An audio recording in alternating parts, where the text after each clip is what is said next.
There's a moment when dominance becomes a liability. When every champion stops chasing and starts getting hunted. This is bare-knuckle boxing. No gloves, no hiding, and nowhere to run when the pressure hits. The best in the world don't wait their turn. They take it. One by one, they've risen, and now they're all targets.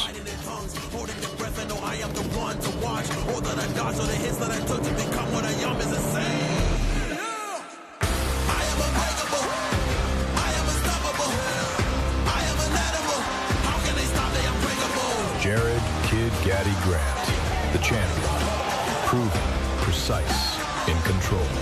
Jon Barnard, the challenger, calculated, dangerous, and still unfinished. The first fight ended in chaos. No winner, no closure. Now, there are no excuses, just a score, waiting to be settled. And at the top stands the most dangerous man in the sport. LT Smash Nelson. 2 divisions, #1 in the world. Untouched, unshaken, undisputed. But across from him, Mark Tiffin. No crown, no safety, no fear. Fighting for his country, fighting with nothing to lose. And that makes him dangerous. Because in this sport, the higher they climb, the harder they fall. BKB 53, Niagara Falls.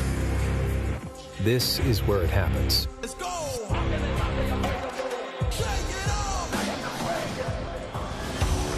The unbridled power of Niagara Falls meets the relentlessness of the Trigon of BKB 53, coming to you from the Seneca Niagara Resort and Casino. The harder they fall.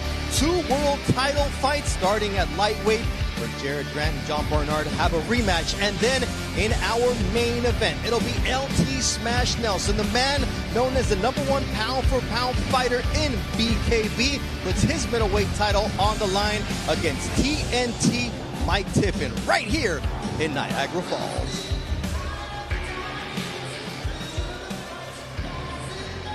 Of Niagara Falls will be matched only by the thunder inside the Seneca Niagara Casino and Resort tonight.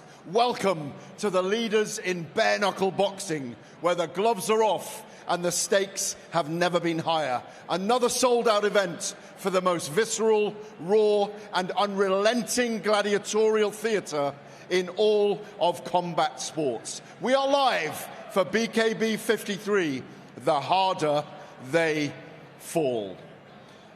Well, good evening and welcome. I'm Gareth A. Davison. Alongside me, as always, former WWE star Danielle Moyne. Evening, Danielle. Gareth, it's always a good evening when I'm here with you. Absolutely. Well, we've had an incredible run of groundbreaking shows in 2026, and we've had one of our most historic weeks in our history here in upstate New York. You've been here all week. What's that feeling been like? I have. The crowd is in here. Another sold-out crowd at Seneca Niagara Casino and Resort.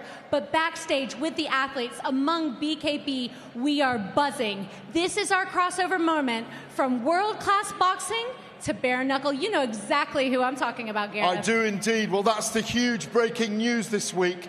The signing of Fernando and Amado Vargas, sons of the great Fernando Vargas, El Feroz.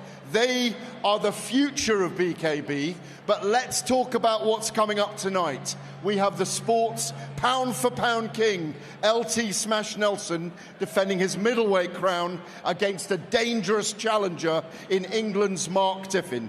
What have you made, Danielle, of Smash this week? How's LT looking? We talked to LT yesterday, and he is feeling better than ever coming back from injury, very confident in retaining his title here tonight in Seneca. Well, he's a target both inside and outside the Trigon. Thank you, Danielle. Let's get down to our commentary team tonight. At Trigon side, a pound-for-pound king in commentary legend Bernardo Osuna, and a man seen already as a legend in gloved and ungloved combat. The Magic Man, the inimitable Paulie Malignaggi. Thank you, Gareth and Danielle. I mean, do we just drop the mics and walk away? I don't know how to live up to that introduction. Gareth, you made me more nervous now, but I'll do my best. All right. Hey, it's great to be a part of the family. I'm Bernardo Osuna alongside Paulie Malignaggi. And for my first BKB show to be the #1 pound-for-pound fighter in the world, Paulie, I just got to ask you, what awaits us tonight in the main event against TNT Mark Tiffin? I'll tell you, all action. You know, the thing about Laurent T. Nelson is not only is he the possible top pound-for-pound fighter in the sport, but he's also super action-packed. He reminds me like a Jason Voorhees or a Michael Myers, really. He's got all the offensive tactics that make him devastating. The inside game, the outside game, the body puncher. He can grab and hold and do the dirty boxing.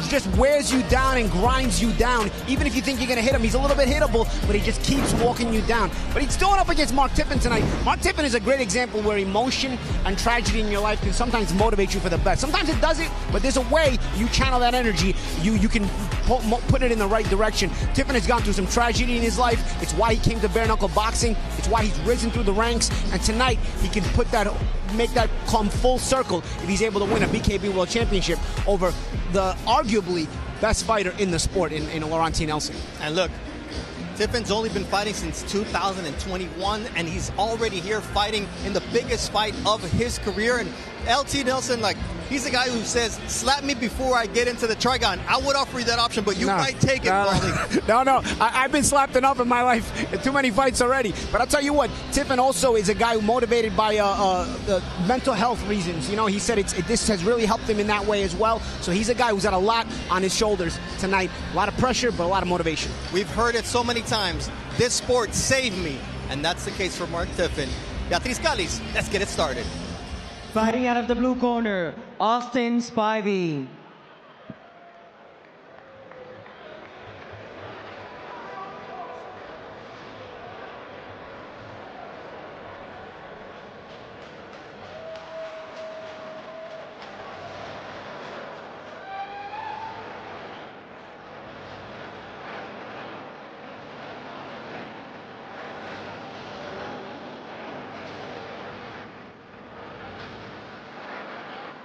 Austin Spivey is unbeaten in bare-knuckle boxing, 2-0. Both of his wins came by stoppage, and tonight he says, I'm coming to make an even bigger name for myself by taking out a name that everybody knows, Robert Duran, a fine man who's fought for a world title. He says, I can leapfrog a lot of these fighters coming up here in BKB with an impressive victory.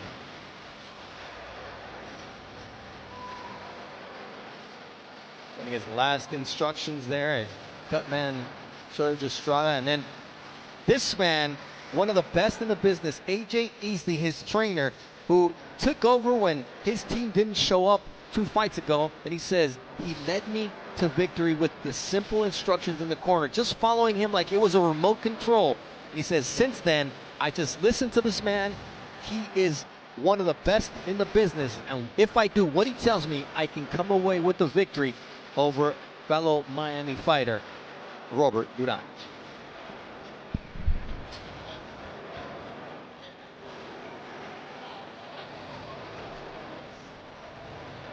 They call him the Dream Killer. Tonight, he's looking to kill the dream of Robert Duran Jr. Lista para on the red corner, su oponente a la esquina roja, Robert Duran Jr.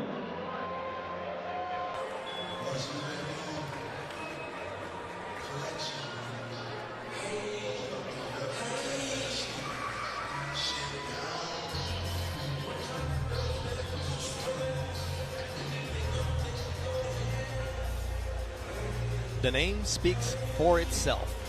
Robert Duran, you know it well. Hands of stone. He says, I've got hands of steel. 2-2 in bare-knuckle boxing. His father, the legend Mano de Piedra Duran, said, kid, I admire you because it takes guts to step into the Trigon without gloves on. the blood that flows through his veins is that of a warrior, and he's got a lot to live up to, and that's why he said, I moved to the Trigon so I can get out of my father's shadow, but I want to clear my own path, and the path to a world title tonight for Roberto Duran Jr., well, he's got to go through the dream killer, Austin Spivey.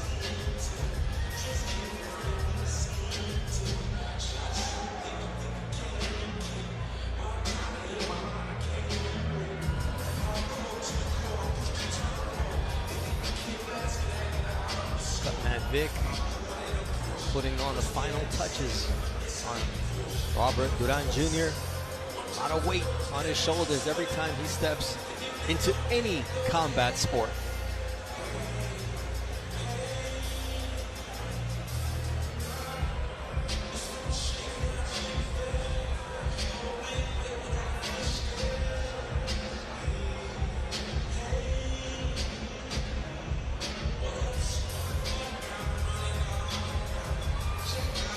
Yeah, big moment here for Duran and Spivey. A little bit of a Miami rivalry, really. You know, it's like they're both local guys taking each other on in Seneca, but both guys out of Miami, some local bragging rights.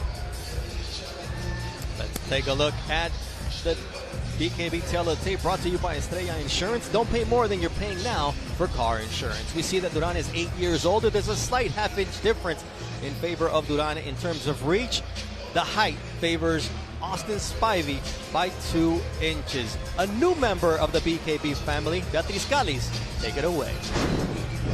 And we start with 5 3-minute round of pure bare-knuckle action in the middleweight division. 5 vueltas en la división peso mediano. Los jueces son the judges are David Bruce, Eric Merlinski, and Dave Braslow. The referee in charge, Clive Allison.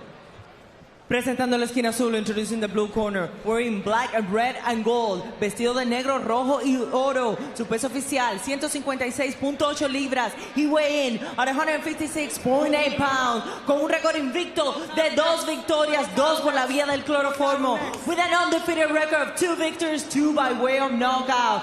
Fighting out of Valdosta, Georgia, Austin Dream Killer Spivey!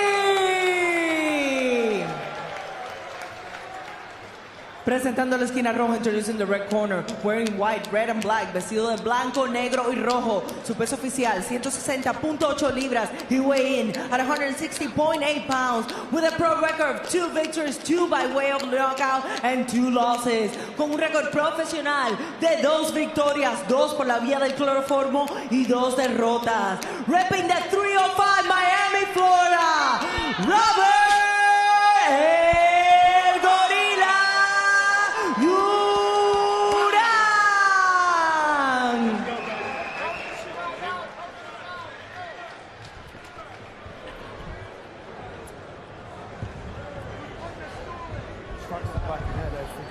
Austin Spivey has no lack of confidence. I talked to him in the fighter meetings. He says, look, I can make a big name for myself.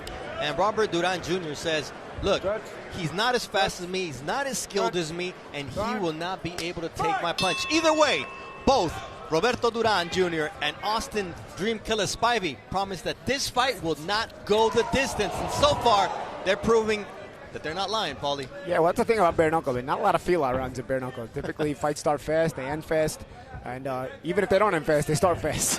So these two guys digging right in with some sharp shots early on. Good jab from Austin Spivey sends Robert Duran Jr. backwards, and you see that infighting where Spivey lands a nice left hook. Here comes Duran. Yeah, both guys looking to land the big shot, take charge. Good jab there by Duran. Nice Good hook there on the end of the combination. Duran got Spivey's attention with that hook, Bernardo. He's been walking him down and landing a couple other shots ever since. And now there's blood on the forehead of Robert Duran Jr. I mean, 50 seconds in, and it's already a bare-knuckle fight. Oh, yeah. Duran told me, look, I used to fight in Miami in the neighborhood fights back in the backyards, and you know, those were not sanctioned, but that's why I'm primed to be good at this sport. Good over the top right hand by Duran, then he gets flung across the trigon. It's not always pretty in the trigon, but it got to be effective one way or another. Good skills, though, by these two guys, honestly, though, Bernardo. Good boxing skills shown by both of these guys. Yeah, El Gorilla told us, look, you don't have to start so fast, but you do have to match your opponent's energy. See, Duran there tried to feint Spivey. Spivey didn't buy it, and he fired 2 good shots that landed. That's a nice setup shot from Spivey off of the jab. Uppercut on the inside from Spivey. Both guys showing good determination. So far, nobody looks like they're breaking mentally in a really heavy-paced fight. But they have thrown some hard punches, though. So I'm very curious to see how their hands do hold up. They've thrown some really heavy shots. You see that good little turn there. Holding and punching. Yeah. Spivey with a nice turn there. Spivey's relentless, and so is El Gorilla Duran. Nice body work the first time that either goes to the body here at the end of this first opening round. Now you see the cut on the left eyelid of Spivey. Step off, then go. Both guys holding tough, too. They've landed their share of good shots this round. Neither guy's looked close to going down or anything. Spivey said either he goes out on his back or we both go to the hospital. Either way, I'm ready to do both. And they've both proven that they're warriors. Nice hooks there from Duran Jr. And you see Spivey having to hold.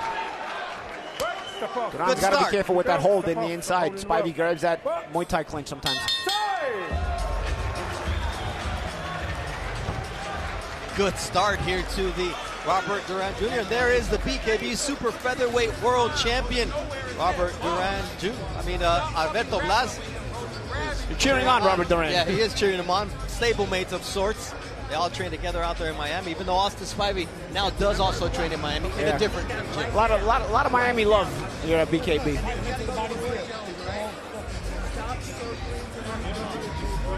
All right. Keep putting pressure on him. Michael Nolan over there in the corner of Duran. You keep putting pressure on him. Where's my trap door? He's asking for the trap door.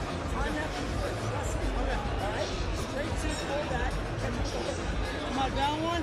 Let's go. Hey, and the heavyweight champion, Gustavo Trujillo, is also in the house here in Seneca, Niagara Falls. We'll be talking to him later on about his plans for the future that also include a gloved fight at the early month of May. Round 2 of a scheduled 5-round fight in the middleweight division. Bernardo Osuna alongside the Magic Man, Paulie Malignaggi. We've got Robert Duran Jr., the white trunks with red. And nice counter by Duran there. Oh, but he gets clipped with a left hook. Oh, big right This hand is now a war. Yeah. So Duran has good timing with that counter right hand.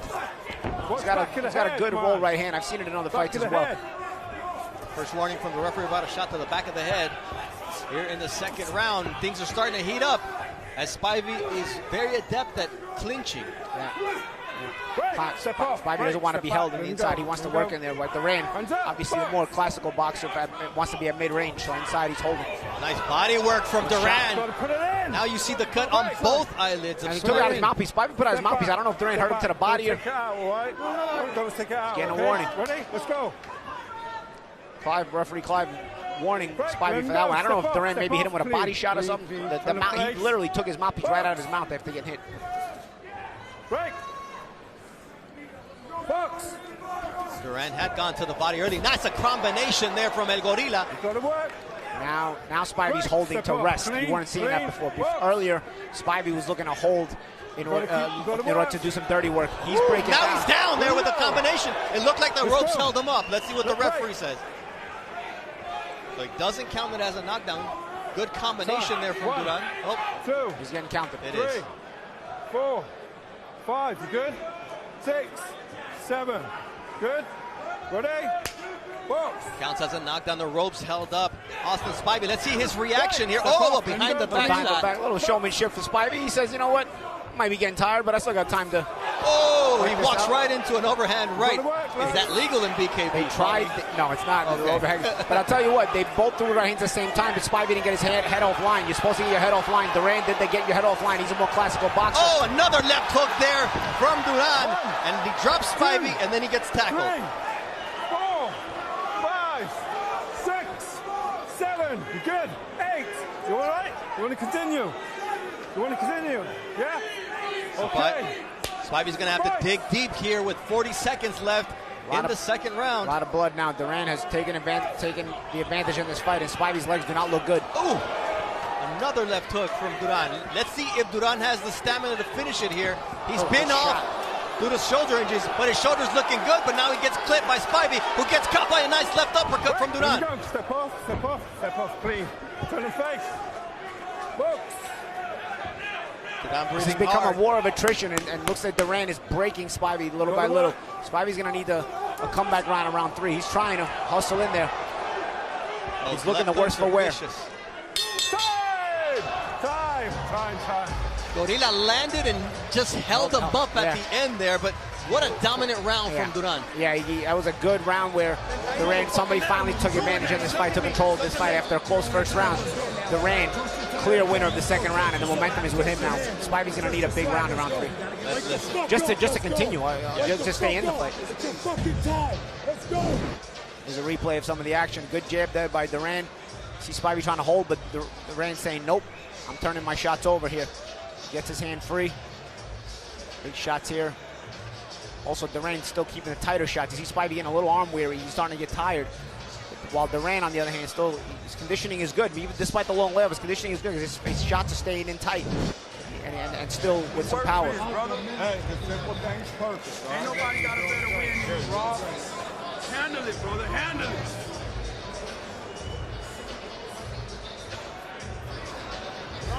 Hey, there's Lucas Body, number 2 ranked WBA lightweight. Be fighting for a title soon. Yeah, the old Gervonta Davis title, if they ever strip him. I guess he was going to get stripped. Now he's going to come back. Who knows? But Body right up there in contention for the world lightweight title. All right, the doctor taking a look at Austin Dreamkiller Spivey after he went down twice there in the second round. Duran came back on a mission. He's coming back off a surgery, off an injury. Also lost to eventual champion Rolando D. Well, he's got a chip on his shoulder, and you can see he's fighting with that tonight. Hey, he said Rolando D or Paulo Malignaggi. Really? What did I do to the guy? Come on. Well, you're taking on Rolando D May 16th in Manchester. Listen, it's the name of the game. Good short right hand by Duran on the inside. He's cut, though. He got caught himself with a good shot. He's got a bad cut now. See how things change quickly. Got himself caught with a little shot. That's the thing about bare-knuckle with these cuts. Duran has a bad cut as well, and he's leaking badly. Let's go. Guilty by association, Paulie. And now Spivey's motivated. Yeah, and how does that change when you see your opponent bleeding now? You know, it gives you a little bit of more self-belief, especially if you needed the momentum to go your way. That's something that can get Spivey to believe in himself a little bit, because at the end of the second round, it looked like his self-belief was starting to fade. Good hard jab by Duran. And these guys are a bloody pulp, and you see it now bothering Duran as well. And Spivey said, let's go. He said, we're going to end up bloody. We can both end up in the hospital. I'm willing to do that. Now we got to find out if Duran has... My curiosity, these guys have thrown some hard punches in the first couple of rounds. What is going to be left of their ability to throw hard punches in the second half of this fight? Ooh, nice left uppercut from Duran. Here comes a flurry from Roberto Duran Jr. El Gorilla. Pounding on the drum. There's the face of the Spartan, Austin Spivey. I don't know if Spivey has the energy to hold on there. He was letting Duran tee off on him. This strike stuff's pretty interesting. Let him go. It's pretty fun. Oh yeah, the action is non-stop in BKB. Good opening fight tonight. Both guys' hands seem to be holding up pretty good. They are, but they're starting power coming off the punches now. They're starting to load up a little bit less. But now it's also... Oh, there's a left hook that sends Spivey down for the third time in the fight. 2, 4, 5, 6, 7, 8. You good? Again, the better technique of Duran. A little tight left hook on the inside as they're exchanging. The better technique of Duran does the trick. Good. Right after he gave him the okay, his legs kind of buckled. He did. I don't know how much more he can take. Duran, though, takes a big shot from Spivey, who's trying to buy himself time here with under 50 seconds to left here in the third round. Duran can smell the knockout. Step off, clean, lads. Clean. So can Spivey. Clean, step back. Yeah. Fight. Trying to avoid it at all costs. Crimson mask of Spivey as well. Duran bleeding with his old mouth open. Now there's some. Oh, what a nice right. Again, the good technique of Duran follows through for him there. Sharp, straight right hand from Duran. Looked like he was breathing heavy, maybe a little tired, caught his breath into a sharp, straight right hand. Good body shot. That's going to hurt. Duran doing a number, Spivey holding tough. That's what slowed Spivey down in that second round, and Spivey's got nothing. 1, 2, 3. That's broken him. He's done. He's done, Burn. 5, 6. Oh, he got up. He said no. He got motivated. He got motivated because Duran went to neutral corner and saluted the crowd. He said, no, you know what? I'm going to get up. He looked like he was going to stay down. He said, no, I'm going to stay up. The bell saves him. I'm telling you, though, Bernie, he was going to stay down. He went down on his own. And he saw Duran celebrate prematurely and said, you know what? I'm going to get up and continue this fight. That's hard. That's courage, man. Let's see if the doctor lets him go. It's middle fingers and grit and just anger. Hey, stop bullshitting. Slide to the fucking right. The replay. Good action. That was a good hook there on the inside. Again, the tighter shots from Duran come through. Let's see on this angle here. There's a good hook there. Breaks and drops Spivey.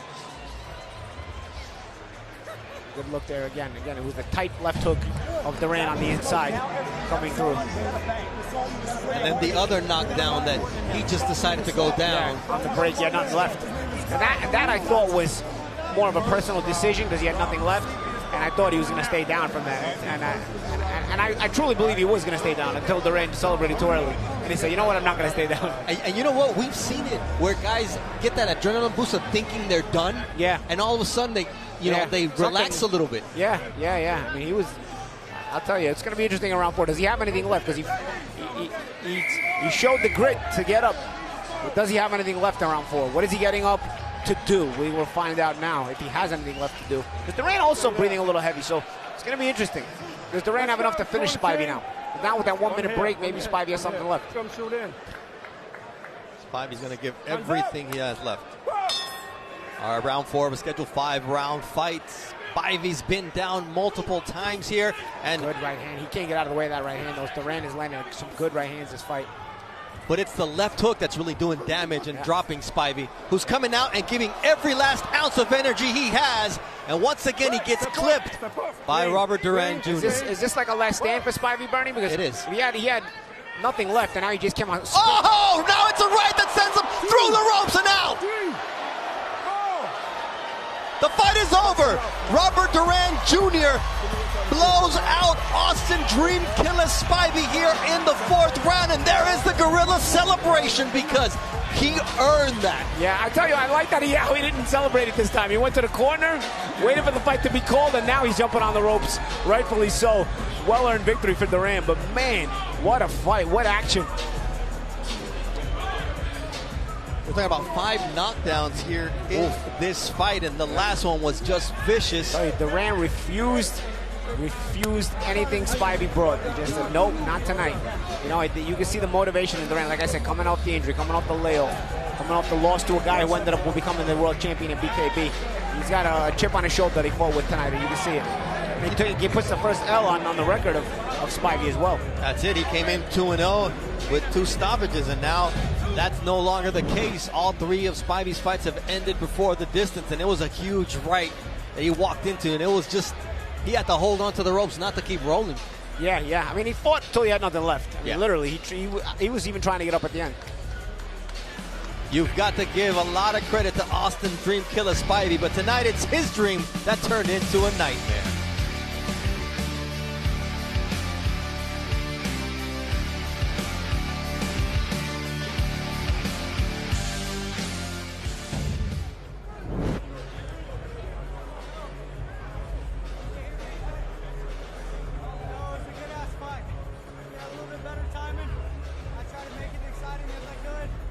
I try to be relentless.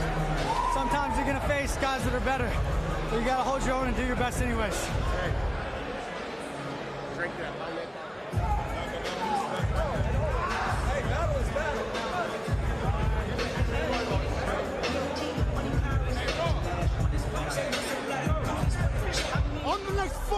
ring!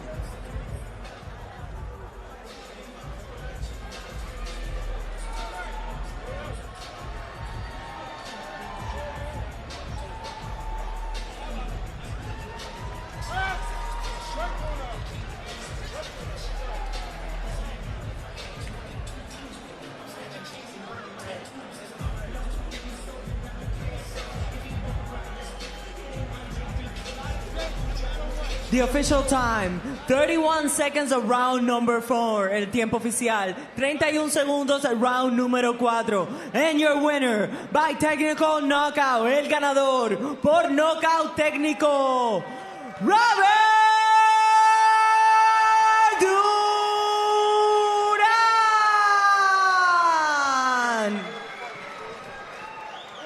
About as impressive a performance as you're going to see in the Trigon. The guts shown by Austin Spivey and the discipline and timing for Robert Duran was just better. All right, Gareth Davis is with the winner. I am indeed with Roberto Duran Jr. What a fight, Roberto. Fight of the night, baby. Everybody fucking know it. Let's go. New York, we're in the building. New York, we're in the building. Yeah. The gorilla's in the building. Ah! It was an amazing fight, a back and forth war. You came back, he was very strong in the early part of the fight, and then you were so patient. You are an absolute gladiator, sir. Hands of stone, heart of steel. I agree. I put a lot of work and dedication to this sport. To just my fighting career, period. There's goals. I want to be the next champion. I'm going to be the next champion. Y'all looking at me. The gorilla's back. Well, on that very note, Paulie Malignaggi, sitting down here in commentary, fights in Manchester on May the 16th against the champion Rolando D. Do you fancy the winner? I want D.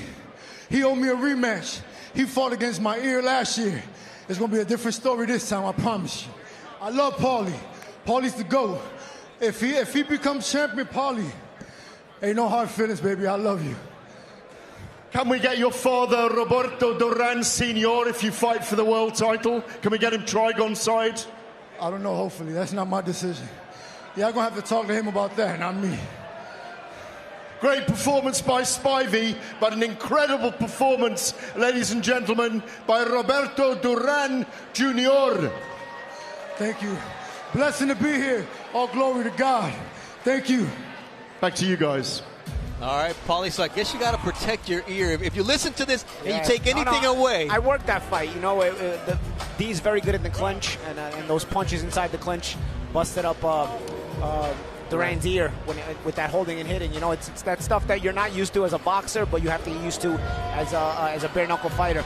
And the punches were going all on the ear, and then they busted up Duran's ear and caused a stoppage. Well, it looked like it was almost separating, you know, so that's what he's talking about. But nonetheless, you know, the Duran we saw tonight was extra motivated, extra physical, extra conditioned, and ultimately proved to be the better fighter, because I think it was tighter shots that made the difference in those small exchanges when they were still energetic. And then eventually when Spivey broke, sure, at that point Duran was getting the better of the exchanges in general. But at first, it was Duran's better technique that made the difference for me. So you see the influx of fighters from the glove side coming to BKB, and you see just when they're tight and when they are doing their best, this is what can happen. And the BKB roster of fighters continues to expand with many professional boxers following Paulie's path into the world of bare-knuckle boxing.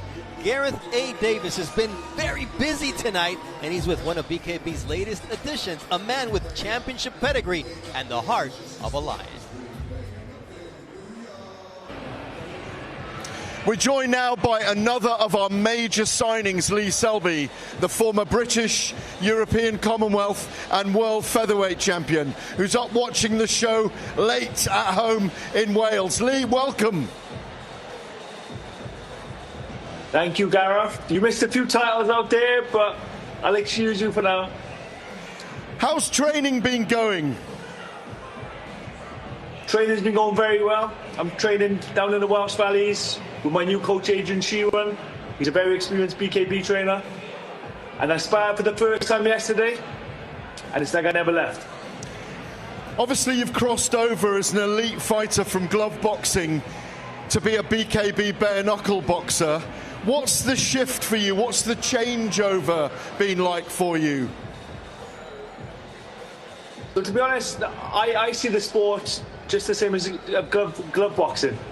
Obviously, you haven't got the gloves on, but it's boxing at the end of the day. BKB, bare-knuckle boxing. So I haven't had to adapt anything really.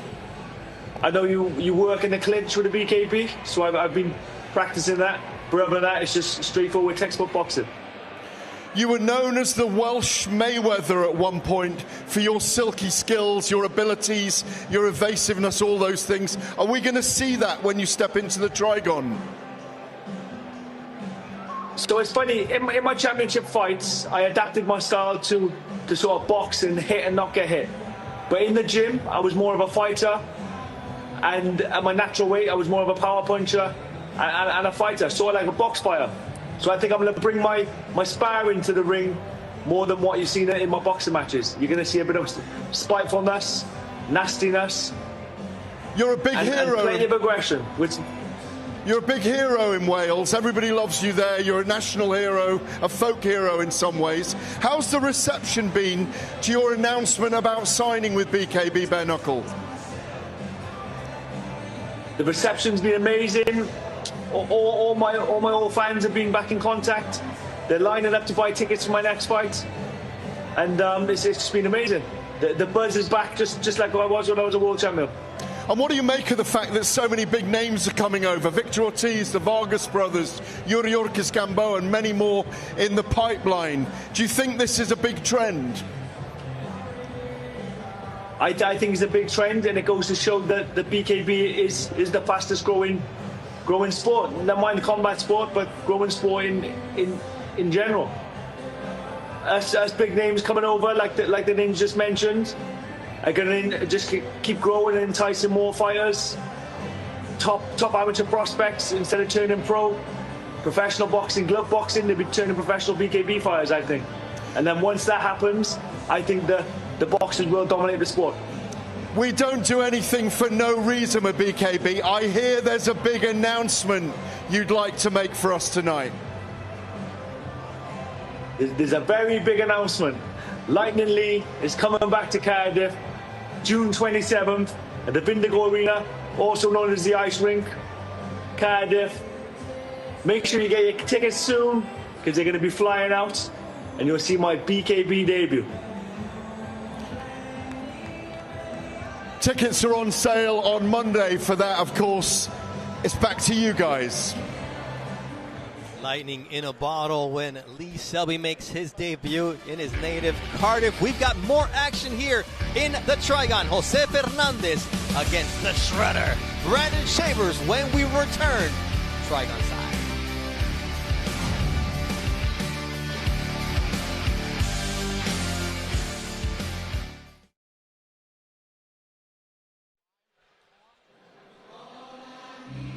Fighting out of the blue corner, Brandon Shavers.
His opponent on the red corner, Jose Fernandez.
The beautiful Niagara Falls. That serves as a backdrop to the Seneca Resort and Casino for BKB 53.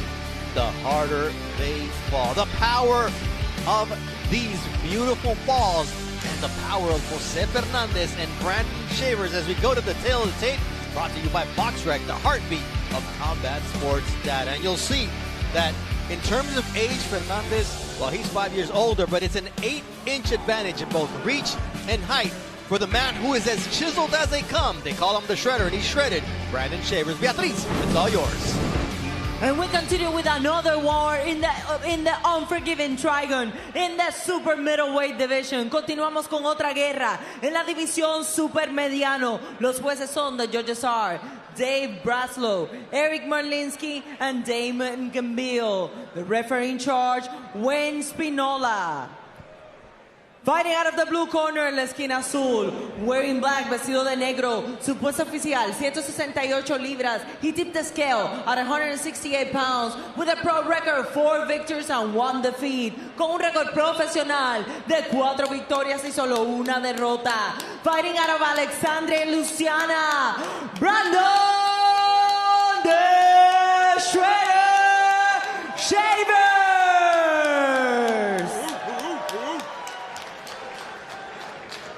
Introducing the red corner en la esquina roja, wearing black, vestido de negro, su peso oficial, 168.2 libras. He weighed in at 168.2 pounds with a pro record, 4 victories, 3 by way of knockout and 1 defeat.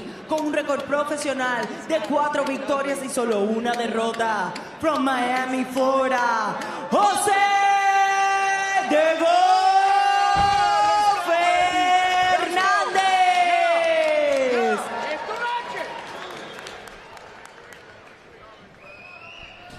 Can't wait to see Fernandez, the inaugural super middleweight champion in BKB, take on Brandon Shavers, a man who's 1-0 with a knockout. Here we go, guys. Ready? As a pro. Fight! In BKB, Bernardo Osuna alongside Paulie Malignaggi. And we asked Brandon Shavers, you're from Louisiana, you eat that Cajun food? He said, nah, man, I'm from northern Louisiana. We eat what we hunt. We eat deer, me and my brother. Old school way. Hey. You find your food and you kill it. Absolutely. And tonight he's looking to find Jose Fernandez and get himself a goat. Yeah, he's shooting out that jab. Obviously a lot of height, a lot of range, good feinting, good footwork on the part of Shavers, and a little check hook there as Fernandez tries to close the gap, and it's going to be up to Fernandez to be creative enough to offset this jabbing style of Shavers. Good footwork as well as he finds himself back to the middle of the trigon. You talk about a man who likes to do things to the extreme. A spear fisherman has been attacked by a shark, Jose Fernandez, so he's not afraid of a deer hunter here. Yeah, I don't think so. Especially coming from that part of the world, right? Absolutely. Out of Cuba, you got to be an extra tough to make it to where you need to be. And he wants to be a champion once again, but he's got to go through the long arms of Brandon Shavers. And Shavers says, look, this is a fight that can catapult me into the world title conversation. Of course, anytime you beat an ex-champion, you put yourself into that conversation. Fernandez forces his way inside, but Shavers intelligently holds, and that's the thing. Shavers has these long, gangly arms. Now he turns southpaw. He was using that nice left-handed jab there. Now he's going to try to jab with the right hand. That's the thing. He probably was snapping out that jab so much that he probably wants to give his lead hand a rest. But either way, Fernandez has not been able to close the gap enough to be able to work on the inside. And he told us, hey, in order to make this a competitive fight, I need to be on the inside, get inside, be in his chest. And there's different methods to do that, but I think Fernandez probably has to look for some head movement and feinting style to sort of use that trickery, and then off of those feints and off that head movement, be tricky with the closing of the gap explosively. But does he have the legs to be able to close the gap explosively at 37? That's another thing. He flies in there, but he falls in head first, right into a clinch. And Shavers kind of caught him with the jab, and then he tripped over the legs of Jose Fernandez here early on in the first round. And you hear the referee with a warning about those open fingers that could result in an eye poke. Work out, work out, work out. Shavers is inspired by his brother, who also works his corner, Brian Shavers, as the man he followed into the fighting combat world. I tell you, Shavers is very strong in there. Yeah. Fernandez was yoked up and was not able to really do any work in there. And if Shavers can keep offsetting Fernandez on the inside and keep this fight at this distance, it's going to be very difficult for Fernandez to get any work done. See, again, offsetting him on the inside. Wayne Spinola wants him to fight out, but Fernandez just cannot find the spacing to get to work. Nice lead left there from Shavers, then he ties up. Yeah, and Shavers, again, sharp shooting. I don't know if Shavers has been hit with any punches this round. Very sharp boxing. Excellent start for the man they call the Shredder, because he cuts his opponents up with punches and elbows. But he's in against a veteran in Jose Fernandez, who knows how to win. Hey, look at the Vargas brothers. Fernando Vargas Jr. and Amado Fernando Vargas, the two newest signings for BKB. And we'll speak to them in a little while about how and why they decided to make the jump. It's a nice little crew there. There's the parents of Laurenti Nelson. Behind them, right next to them, was Dave Tetro, the CEO of BKB. And behind them, sitting with the parents of Laurenti Nelson, was Phil LaGreco, ex-professional boxer. Look at that. Everybody's here tonight. Joe Messi's in the building, too, somewhere. I saw him earlier. Oh, yeah? Obviously, he's Buffalo's third franchise. How would he not be here, right? Absolutely. Fernandez, one of the toughest in this sport. Can he make it a battle where his toughness winds up coming through? Sometimes it's not always a matter of will, but a matter of skill. So far, the skill of Shavers put him ahead, in my opinion, in round one. Let's see if Fernandez can grind through in round two. Got to make some adjustments here, does the Cuban Jose Fernandez here at super middleweight. And look, no secret from Brandon Shavers, says, I didn't pick up the sport until late. I was a football player. I was supposed to be a receiver for Grambling or for McNeese State, but I broke my ankle my senior year, and despite running a 4.46 40 and a 100-yard dash in under 11, you can see the athleticism. Just life changes on one moment. Yeah, and you can see the athleticism displayed inside there. His footwork, the way he's able to stop on a dime and fire sharp shots. 1-2 right there. You see how well schooled he is with the jab, as now he ties up Jose Fernandez, trying to close the gap as the Cuban. Stop, right clean, back up. And he's trying to make it a fight in there, but he's not able to sort of find the spacing. As Shavers keeps offsetting him in on the inside. And then these jabs on the outside are scoring blows, little crosses, little jabs. Shavers told us, even though he's in the southpaw stance right now, said people compare me to Tommy Hearns because of my stature and the way I fight, but it's my right hand that brings the power. And when he's in a southpaw stance, that means that it's the strong lead hand. Yeah. But honestly, Bernie, I think sometimes his lead hand's bothering him because he's snapping out so many jabs that he's just changing the lead hand. And that's one thing Fernandez has to probably be aware of. If he can press Shavers enough to force him to use those hands more, it may make Shavers very uncomfortable. Right now, Shavers has at least been able to take his time and not have to use the hands more than he wants to. But even then, you can kind of see a little discomfort in Shavers, in that he doesn't want to fight at a fast pace because he's trying to preserve his hands. And you know, we talked about the ears, Paulie. Now you see the blood out of the left ear of Jose Fernandez. Bare knuckle fighting, Bernie. You know, wherever you get hit, you bleed. That's the thing about these bare hands. The knuckles wind up becoming like razor blades. Wow. Fernandez makes his way in there, but Shavers gets underneath the right hand that Fernandez attempted. I think Fernandez has to get in there and throw in combinations. That way something will land. Right now he's looking to get inside and looking for land one big shot. I don't know if that's going to work. Shavers, again, with that athleticism, his reflexes are too good. His sense of distance is too good, and he offsets anything. I think Fernandez has to probably come in off that head movement, if you ask me, off that head movement, off the feints, explode in off the deception, but then throw in combination when he gets there. Looking for one big shot at a time. I'm not sure that's going to do it. You'd like to see Fernandez try to make that adjustment, but let's see if he's able to. And you know, again, looking for one big shot. He steps in. Oh, nice left hook. He's just too long and too skilled at and this. He's sharp. You know, he's not looking for one big shot. He's just sharp shooting. Fernandez, just before that, stepped in really with one big step and tried to throw a big right hand. Again, for me, I'm not sure if that's the method to success for Fernandez, to look for one big shot. And as good as Shavers has looked, you can see why guys are not lining up to step into the trigon with him. Time! Another excellent round from Brandon Shavers. Jose Fernandez goes back to his corner, and they got to put some work in on that cut man Vic.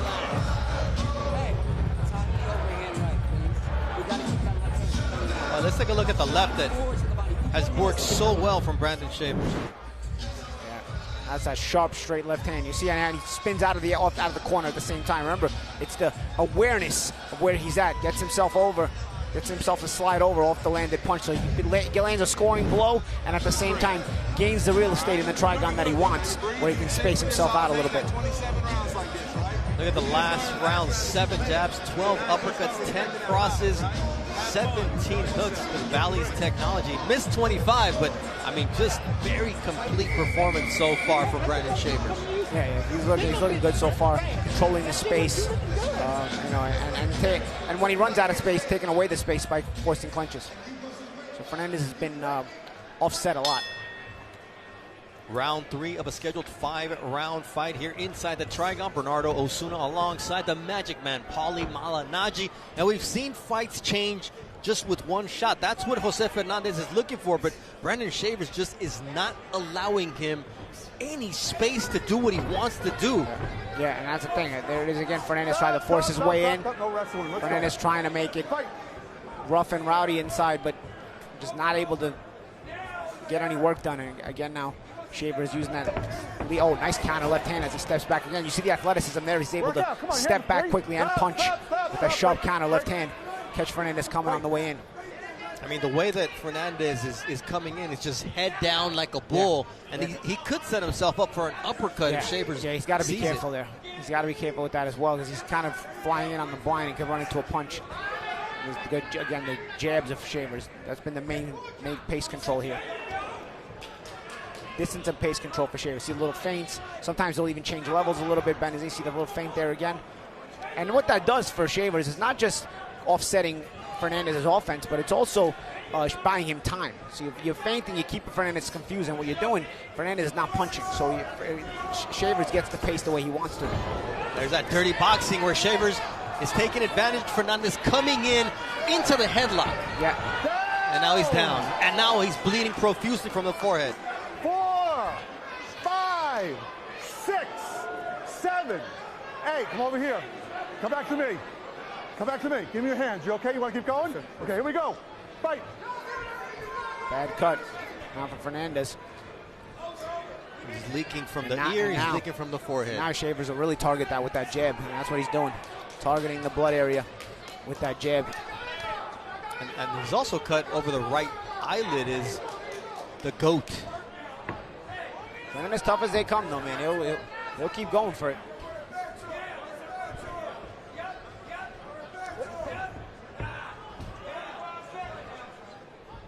You see the patience from Shavers, just not getting ahead of himself, not leaning in, not making mistakes that allow Fernandez to get back in the fight. Starting to get a little bit more aggressive. They put a little 2-3 punch combination there. He's letting it come. Basically, you know, Mayweather used to say, you cook him first, you know, and And Shavers is trying to cook Fernandez a little bit. He's getting a little more aggressive now, but not getting over his skis, not trying to overdo it. He's trying to see when the fight is completely left Fernandez's mind, and then maybe he'll go for the finish. But until then, he's keeping his distance, maintaining the proper posture, and continuing to dominate with these pot shots. And there's another sharp jab again. And Fernandez's face not a mess. Oh, that's the best shot that Fernandez has landed in the entire fight here as round 3 comes to a close. And I tell you, it was the second shot of those. It was the second punch. Down at the very end of the round, it's Jose Fernandez. He finally paid. 5, 6, 7, 8, 9, 10, and the fight is over right at the bell. The finish from Jose Fernandez as Brandon Shaver connects a big, beautiful shot, and it ends right at the bell. And you can see how impressive Brandon Shavers was in every phase of tonight. Yeah, really full control the whole time. I was going to say, though, Fernandez finally landed a good shot. Why? Because he threw a right hand and a hook, putting the punches together. That's what I was trying to say would be his best trick to success would be when he closed the gap, throw the punches in bunches. You know, not all of them will land, but maybe you'll put Shavers in a position to get hit with some of those punches. And when they're bare knuckle, they'll bother you, you know? So in that moment, he had just landed, throwing a right hand and missed it, but throwing a left hook and landed it. But then off of that, he's too broken down, and it was Shavers that ended up finishing him off. This is early in the round when he's a little dirty boxing on the inside. Fernandez couldn't get free, and he was getting hit with those little shots, and he came out of this one with a cut on his forehead, if you remember. And here is how the fight ended, with a big finish from Brandon Shavers. A short left hook on the inside. We'll be right back with the time of the stoppage.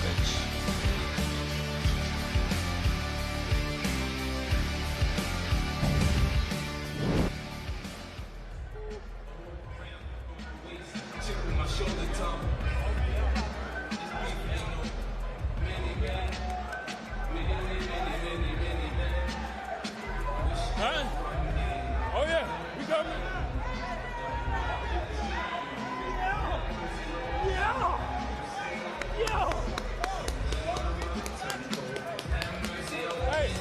Hey, I'm coming. I'm coming. I gotta go. Hey, I'm coming. Hey, 165, 175. Let him go. Nah, he's been fighting me all week. That ain't even his fight. Yes, sir. I thought I was like a Muhammad Ali out there. Yes, sir. Don't let him ball. Don't let him ball.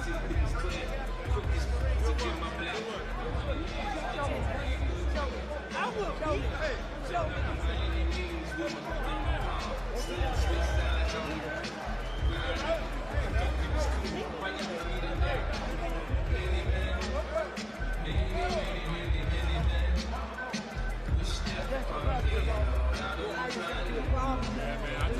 I'm trying to work it, man. Oh, you did. You did great. Very smart. That's all.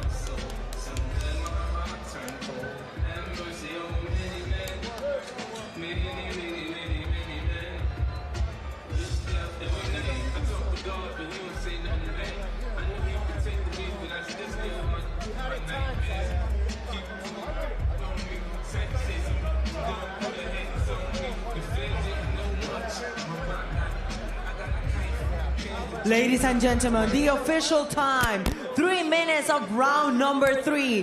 For your winner, by knockout, el ganador, por knockout, Brandon Shavers!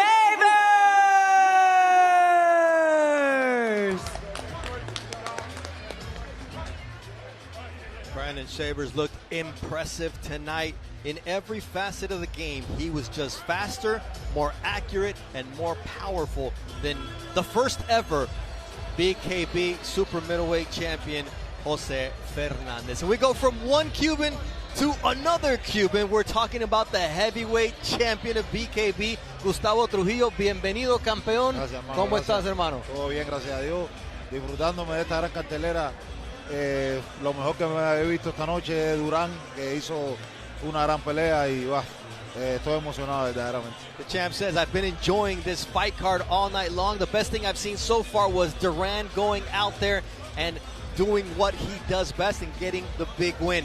People want to see you in against the best because nobody can last more than one round against you.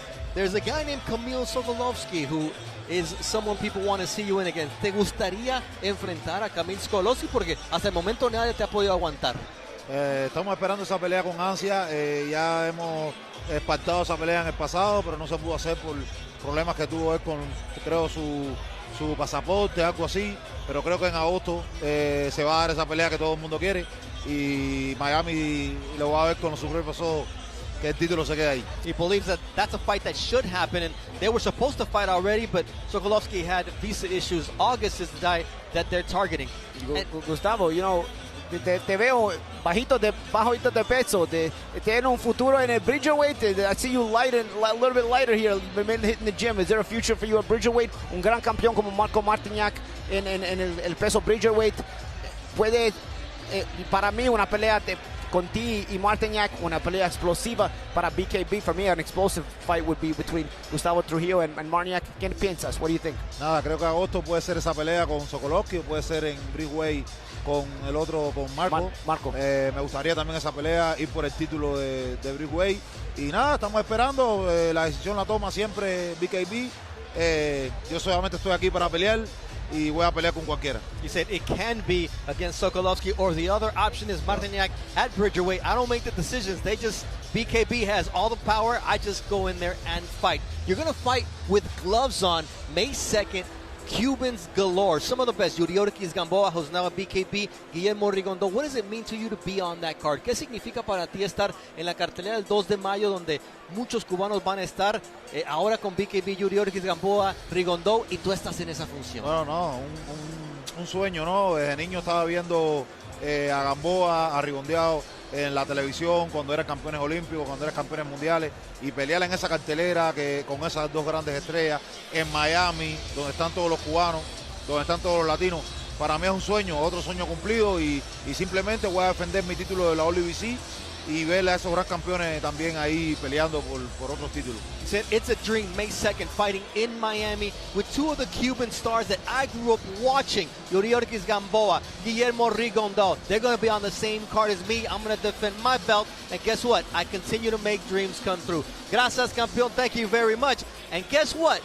Paulie Malignaggi has a date. Yes, BKB 54.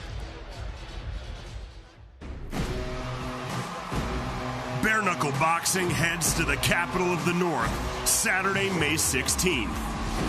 For BKB 54, Mayhem in Manchester, with a star-studded 15-fight card at the AO Arena. The former two-division world boxing champion, Paulie Malignaggi, looks to make history and cement his combat sports legacy when he challenges bare-knuckle boxing's pride of the Philippines, super welterweight champion, Rolando D. The undefeated Dan Gittins finally gets his shot at gold when he takes on the American champion, Javon Wright. And Callum Skane and Esteban Partida face off for the vacant BKB super lightweight title. Don't miss these hard-hitting matchups and more. Visit bkbbareknuckle.com for tickets and information.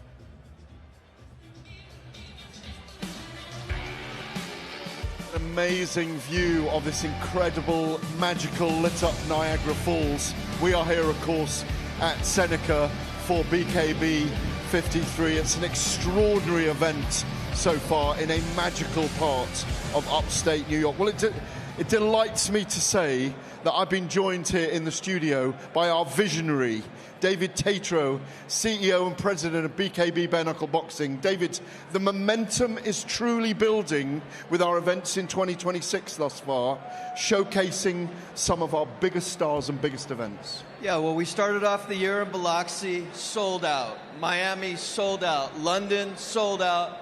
Foxwood, sold out. And Seneca Niagara, thank you for the sellout tonight. You can hear the crowd behind. It's an extraordinary crowd tonight. Building momentum as a business and a brand.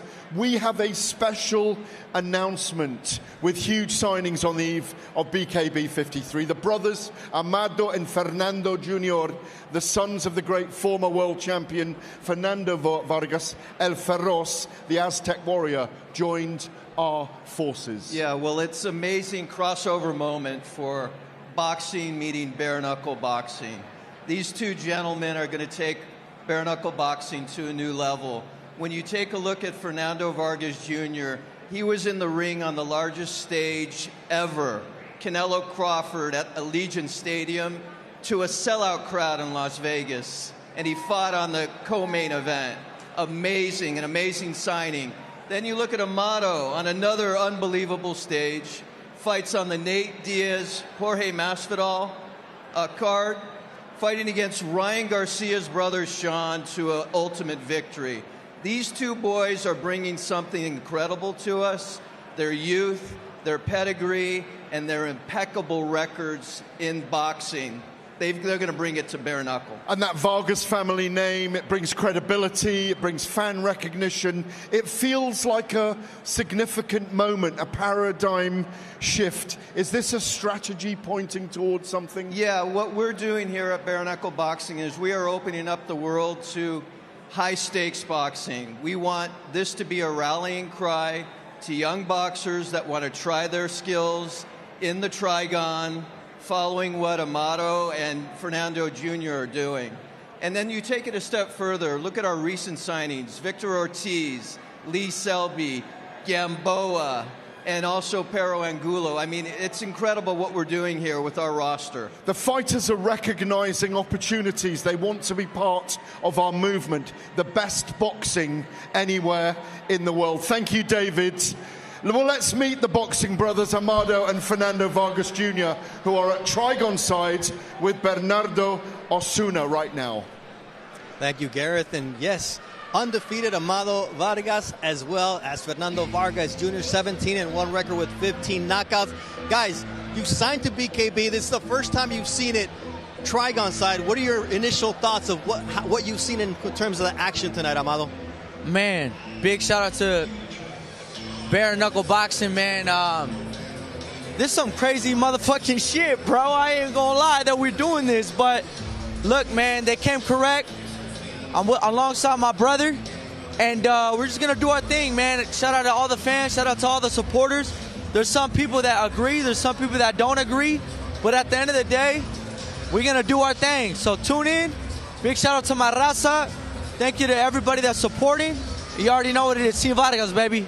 You know, the one thing about you guys, you carry around the Vargas name with pride. You know, your father set a legacy that is still well respected in the sport, and you guys proudly bring that along. And but you guys also know that that's a responsibility. You guys do it justice so far. How do you think, in your minds, the legacy continues in bare-knuckle? What is the goal? What is because for me, my vision is you guys are young guys being signed here now. We were signing former champions, but now it's the young crop, and it doesn't get much bigger in the young crop than the Vargas brothers.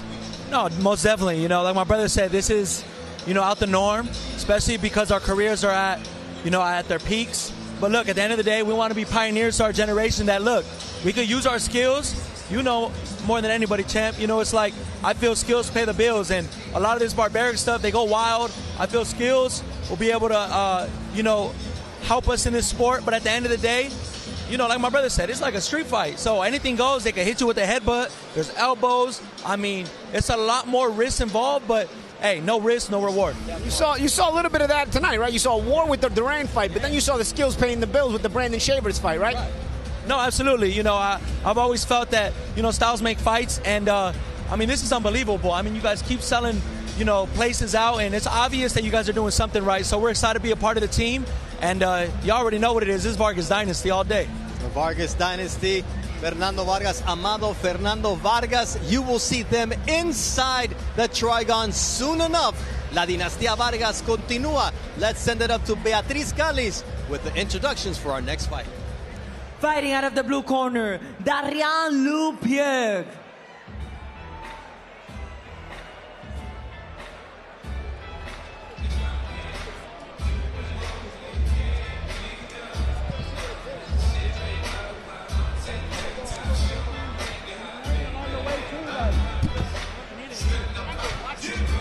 Austin Trout.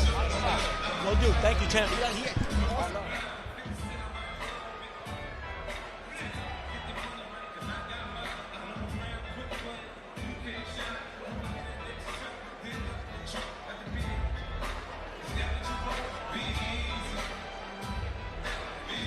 Joshua Sikes and Darrian Leu-Pierre. Leu-Pierre coming in, going to be making his BKB debut. He's a fighter of Puerto Rican descent who says boxing is in my veins. El Sicario. They call him the Hitman because he's tall and long like Tommy Hearns. That's what Sicario means in Espanol. Getting his last look from Big Sean Estrada. The cut man here at BKB Boxing. Leu-Pierre looking to use his range, timing, precision, kind of to follow what we just saw from Brandon Shavers against the veteran Jose Fernandez as he steps into the Trigon for the first time ever. And boy, does he want to make an impression. We've got an opponent for Leu-Pierre. Beatriz, it's all yours. His opponent on the red corner, Joshua Sikes.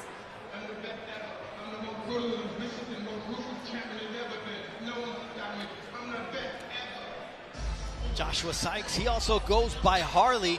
This will be his fourth time stepping in to the BKB Trigon, and he looked impressive last time out, getting a decision win against Alexander Cruz Torres. He's a fighter that's as tough as they come, and he's got a very tough uppercut right on the inside. He's won 4 of his last 5 bare-knuckle fights, and he is a fighter that you're going to have to keep an eye on both hands because he can crack, and he says, look, you see my beard? I got a beard that can take a shot as well. That's why Darrian Leu-Pierre is going to have his work cut out for him. He's getting the last look here from the officials, and then he'll move on to Cutman Vic.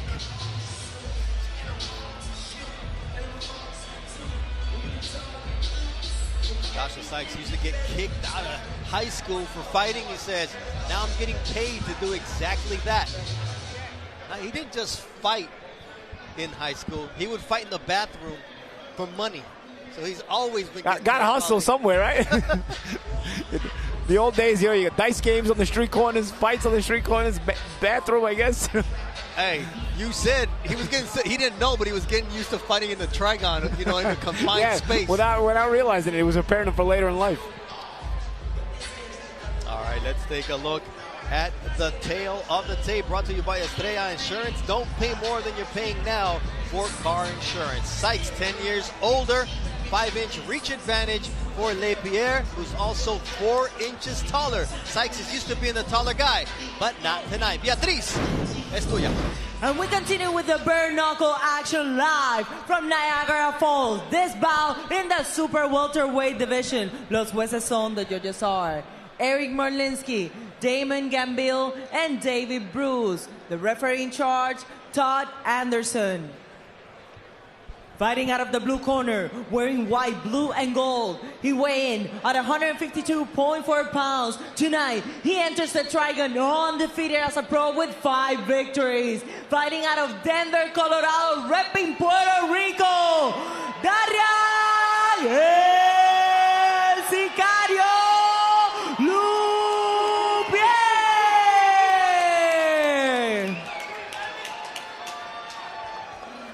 Fighting out of the red corner, wearing black, white, and blue, vestido de negro, blanco, y azul. He weighed in at 155.7 pounds with a pro record of 4 victories, 2 by way of knockout, and 2 losses. Fighting out of Lake City, Florida, Joshua Wayward Sikes.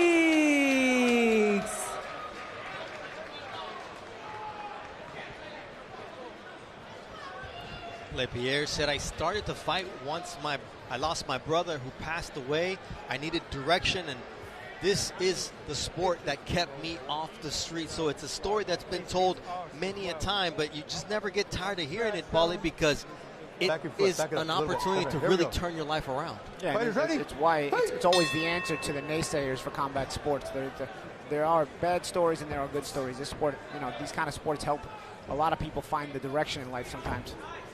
On the other side, we've got Joshua Sikes, who gets the nickname Wayward because he was making a lot of trouble and he was doing things his own way. And now the sport has offered him another opportunity to open his own path. See the right hand there from Joshua Sikes as Leu-Pierre looks to close the gap. He says, does Darrian Leu-Pierre, he says, I'm kind of like the Sebastian Fundora, of this weight class, 154 right? As well. Yeah, only he's right-handed instead of left-handed, but he has that height, that look. Good tactical first minute of this fight so far, both guys. Slip. Don't push him down. Hey. Sikes almost got caught no man's land there and tried to rush in. He tried to close the gap, wound up not being able to do it, and then wound up trying to just rush in. Stop. Smothered there by Leu-Pierre as he gets back to the ropes. You good? We saw how the taller Brandon Shavers was able to use his strength in the last fight, even though he's tall, but it seems like Sikes is the stronger fighter here, and Leu-Pierre is, he's thin. He's a different type of strength. Yeah, and he's getting pushed back in the punches every time, and you see there an example of it, just like you're saying that, Brandon. Don't overhook, don't lift. Fight! Sikes literally lifted Leu-Pierre. Leu-Pierre trying to find that angle. So Leu-Pierre is going to have to use his skills, his jab, to keep Joshua Sikes at bay. Sikes also some good skills, a good jab. So far, very tactical. Not a lot has landed here cleanly, if anything at all. Both guys showing good defense, good understanding of distance. It's like a real boxing match, actually. Yeah, you saw how Sikes, when he missed, he was in a position to defend himself. Kind of did a little matrix move to avoid the counter from Leu-Pierre. So even some feints, a little shoulder roll there from Sikes, and he misses makes Leu-Pierre miss the right hand. And that's hard when you're giving up length. Yeah.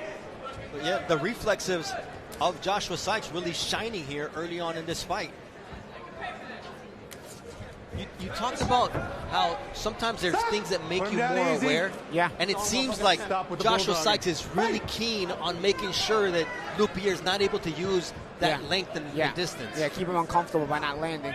Right now, not a lot is landing from both guys, but it's been Leu-Pierre who's been trying to be busier, but hasn't been able to land cleanly, and sometimes that can frustrate you and maybe cause a mistake. Leu-Pierre says, I need to work on being more active. Sometimes I wait a little too long trying to be the counter puncher, and sometimes in this discipline you can't afford to do it, but it was a very tactical first round here at BKB 53 for Sikes and Leu-Pierre. Yeah. Neither fighter gave up much, Paulie. Very close round. You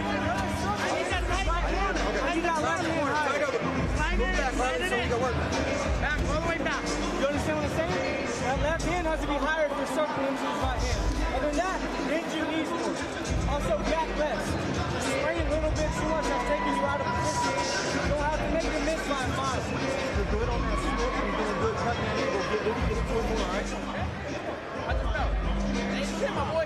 Yeah, you see you falling to make it off. All right? Start trusting you. Your power. Your punch will get better. Start giving you the jab right. We'll play rope. Then a back up. Okay, you're gonna follow through what we worked on, brother. When you see him on the head, you good? Good. Okay, you're doing great. You're having fun. You're in control. First round's out the way. Okay, let's go, brother. I need the jab. Let's go to the rope. First time in the trigon.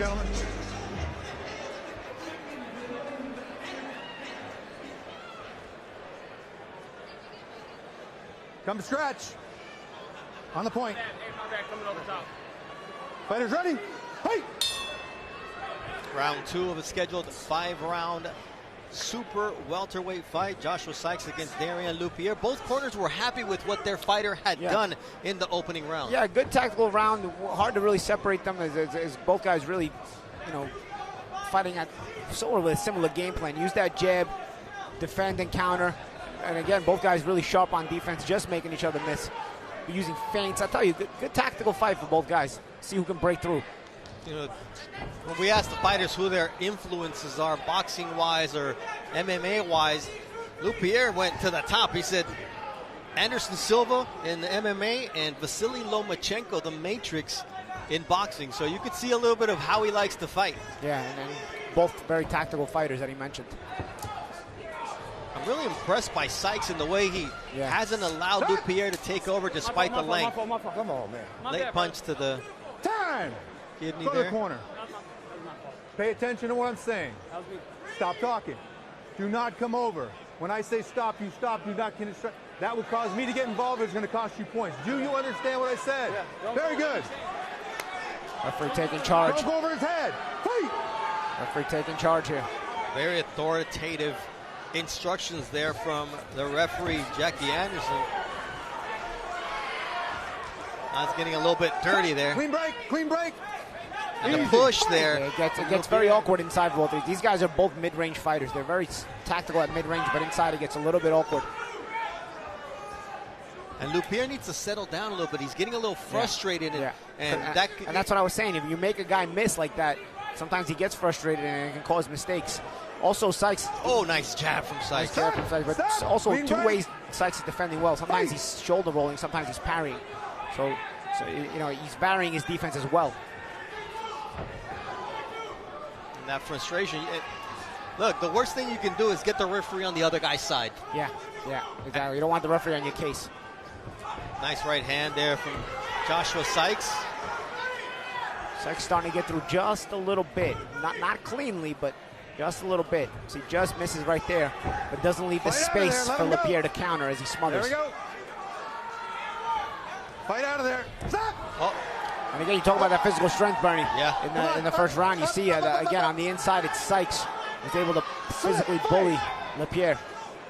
And Sikes is able to get inside the 5-inch reach advantage of Leu-Pierre, and now he carries him down. Yeah, and again, every time he misses and he falls right in, and Leu-Pierre is not able to offset the physical strength. Gentlemen, this is boxing. It's not wrestling. I want to see boxing. Fight!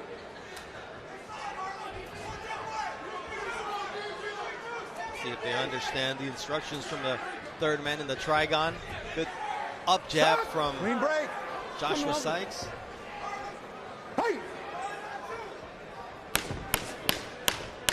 Leu-Pierre's trying the same thing. The thing is, he's not adjusting now. He's trying the same thing, and then Sikes also sees that double jab right hand coming every time. So he's not offsetting. He's not changing the speed on it or anything. Turn around. Look at me. You can't come over the top and bulldog him down. When you do that, stop punching. I got to break you. You understand? You can't drag him down. More instructions there. I don't know about the referee there where they can't drag him down. You're allowed to grab behind the neck. Hey, Molly, have you gotten your BKB gear yet? Yeah, you know what? I like some of this stuff. I like some of this cool new stuff. Get your merchandise now, guys. Hit that code over there. BKB bare-knuckle.com in case you Really don't have cool time to scan that barcode. But yeah, good stuff coming in. New BKB gear right here. Just came on sale today, so it's all fresh, ready to get from the warehouse to your house. I don't know who else saw this, but the trainer, Glenn Cannon, slipped under the rope, and he almost took out Sikes' ankles, man. Yeah, he's been doing that each of the breaks around. He slides in underneath the rope. All right, so now we get more instructions from the referee for both fighters. Are you clear? Are we good? Are we good? Referee's taking charge, but that's a first solid jab that Leu-Pierre is able to actually land here in round 3. And that's one thing Leu-Pierre hasn't done, right? You could use a little check hook on Sikes. as he rushes in, you try to catch him with a little check hook. Ooh, that was a shot over the top, and what a tackle. You could see that it was a wrestling move. Both guys the worse for wear. I mean, the referee did warn him. The back of Leu-Pierre and the head of Make Sikes. you way to your feet. Make you way to your feet. Let's go. The referee doesn't want to hear it. But I think it's the neck of Sikes, too. Yeah. Right? Corner. On your feet. Let's go. Stand in your corner. Come here. Turn around. Be a point deduction, probably.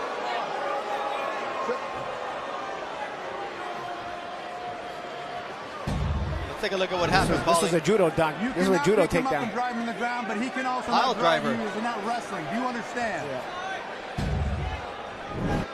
Stay put. Come here. That was a shot to the back of the neck and a pile driver.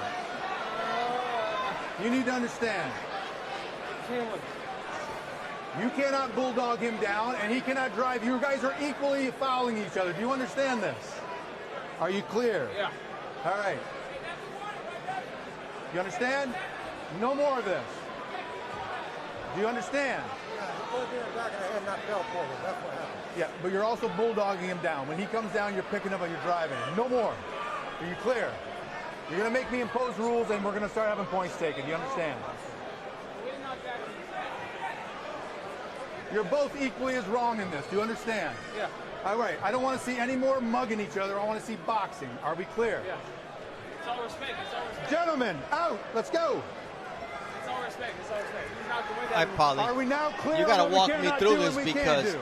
it Next time I'm seemed to going me for that points. what started everything was the shot to the back of the head from Leu-Pierre. Yeah, there's a lot of tit for tat going on the inside, and that's the thing. There's a fine line there with that dirty boxing. It's allowed in BKB, but then that shot is clean. Neutral.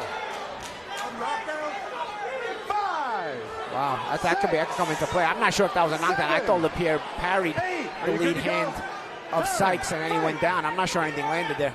That could come into play here in a 2-point round in a very close fight. No instant replay here. Oh, that was shot a good there from combination. Sikes. And that just may be what Sikes needs to get back in this fight. Just kind of let it all go. Yeah. Keep it clean. Keep it clean. Let's see if Sikes can close the gap here. Leu-Pierre, good reflexes getting out. Leu-Pierre physically, though, isn't on par with Sikes' physical strength. But on the inside, Sikes has not been able to make that work for him aside from just bully tactics. You know, Leu-Pierre said, people told me how small the trigon was. I actually think it's a good size that I could still use it to my advantage, and he's done so far. Yeah, these guys have both boxed pretty well. It's been a really tactical fight. It has not gotten out of control. Aside from the inside, it has not gotten out of control. Like, it's been clean and tactical until it's not. Yeah, exactly. Good job. There you see the bulldogging again. Clean. Good. Oh, and he takes another knee. I don't know what that was. Sikes now took a knee. I don't think he ever recovered from the shot to the back of the head, Paulie, if I'm being honest. Yeah. 8. I'm sorry? I'm done. You're done? He's done, see? He's done. Yeah. I don't think it was the cut. I think it was a shot to the back of the head. Yeah, might be. You're right. I mean, looking back now with hindsight being 20/20, Bernie, his reaction just didn't match up after that happened. Yeah, I don't think the referee gave him enough time to fully recover from what had happened. And you see him touching the back of his head in the corner right now. Yeah. Those are very dangerous shots. We'll get the official time of the stoppage when we return to Niagara Seneca Falls Casino right here on BKB 53.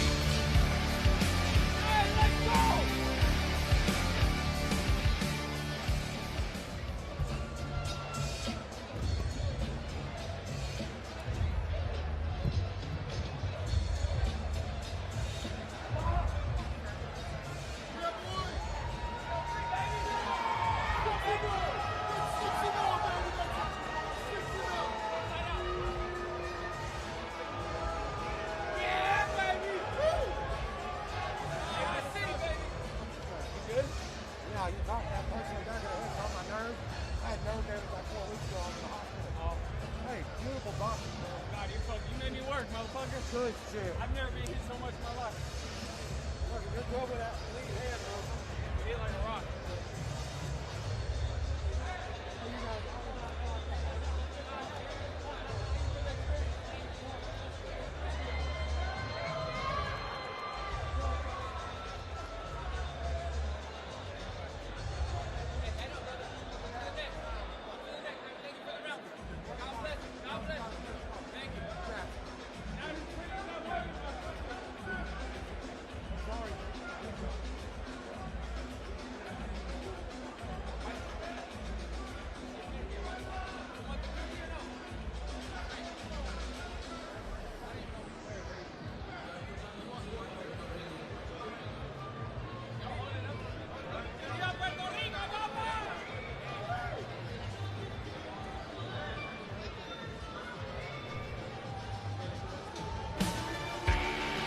A lot of respect shown by Joshua Sikes and Darrian Leu-Pierre. Leu-Pierre says, man, I never been hit that hard. And Sikes says, yo, good boxing. Beatriz Candice, give us the official time of the stoppage. Ladies and gentlemen, referee Todd Anderson stopped this bout at round 3, 2 minutes and 8 seconds. And your winner by technical knockout, Darrian Leu-Pierre!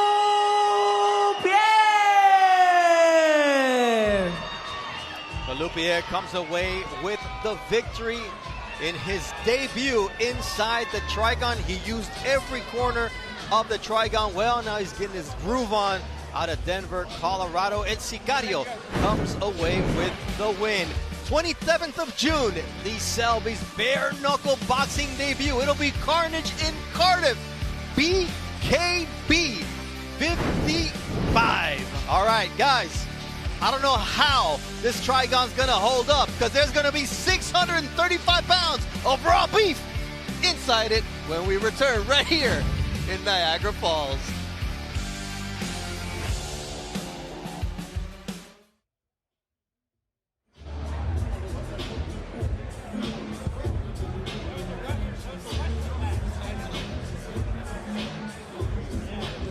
Fighting out of the blue corner, Nate Roberts.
He's someone on the red corner, Juan Adams.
what a scene. The beautiful Niagara Falls, the Horseshoe Falls right here in upstate New York. And you know what?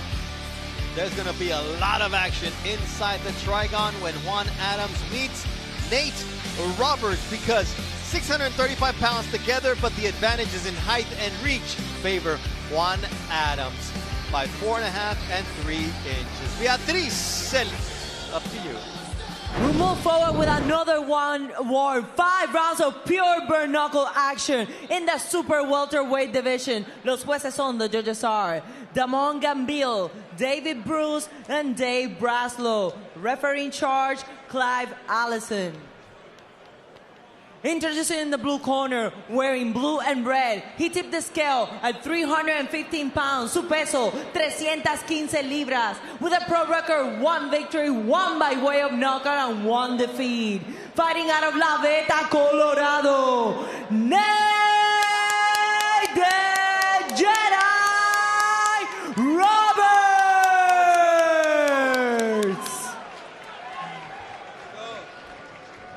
Presentando la esquina roja, fighting out of the red corner, wearing white and black, vestido de blanco y negro, su peso oficial 320 libras. He tipped the scale at 320 pounds, with an undefeated record of 3 knockouts, con un récord invicto de 3 knockouts. Fighting out of Albuquerque, New Mexico, Juan de Kraken Adams.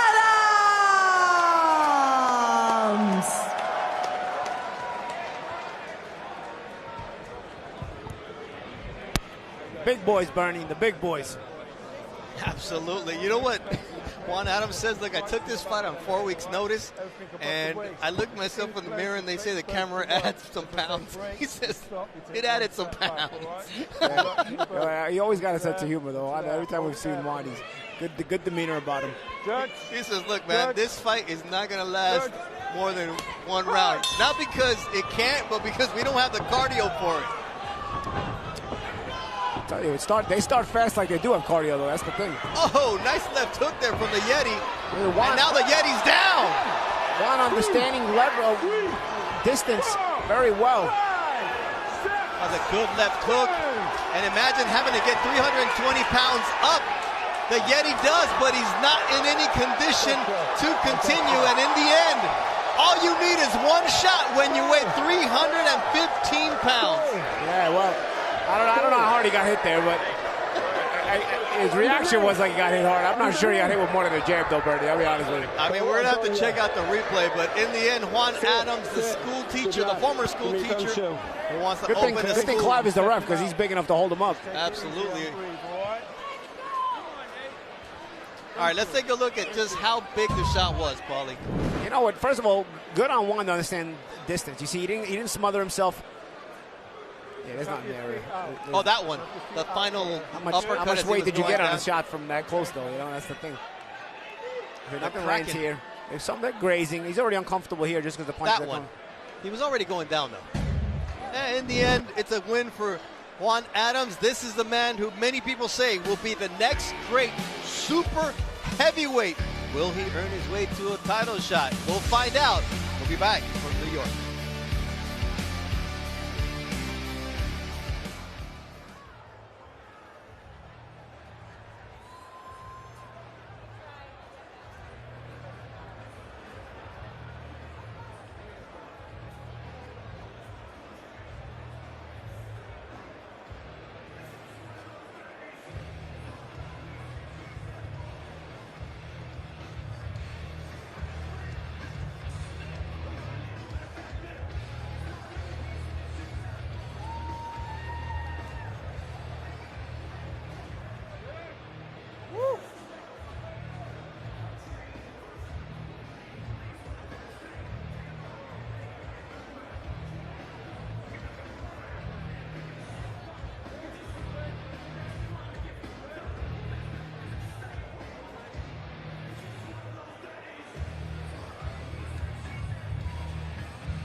The official time, 23 seconds of round number 1, el tiempo oficial, 23 segundos del round número 1. And your winner by knockout, el ganador por knockout, Juan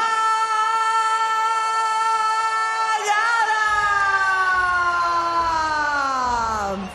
They say one punch can change a fight, and that's what Juan Adams did against the Yeti, Nate Roberts, with one big uppercut. All right, we're going to take it down a few 100 pounds and talk about what's coming up next, because when we look at the super featherweight division, the champion there is Alberto Blas, and he's been tearing up the division, but he has his eyes set on someone who's fighting tonight.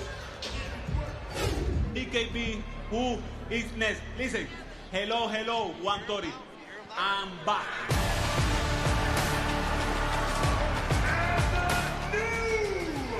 BKB Super Featherweight Champion of the World!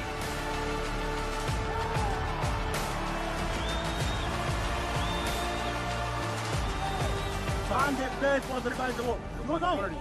I am not thinking. Tell me what else.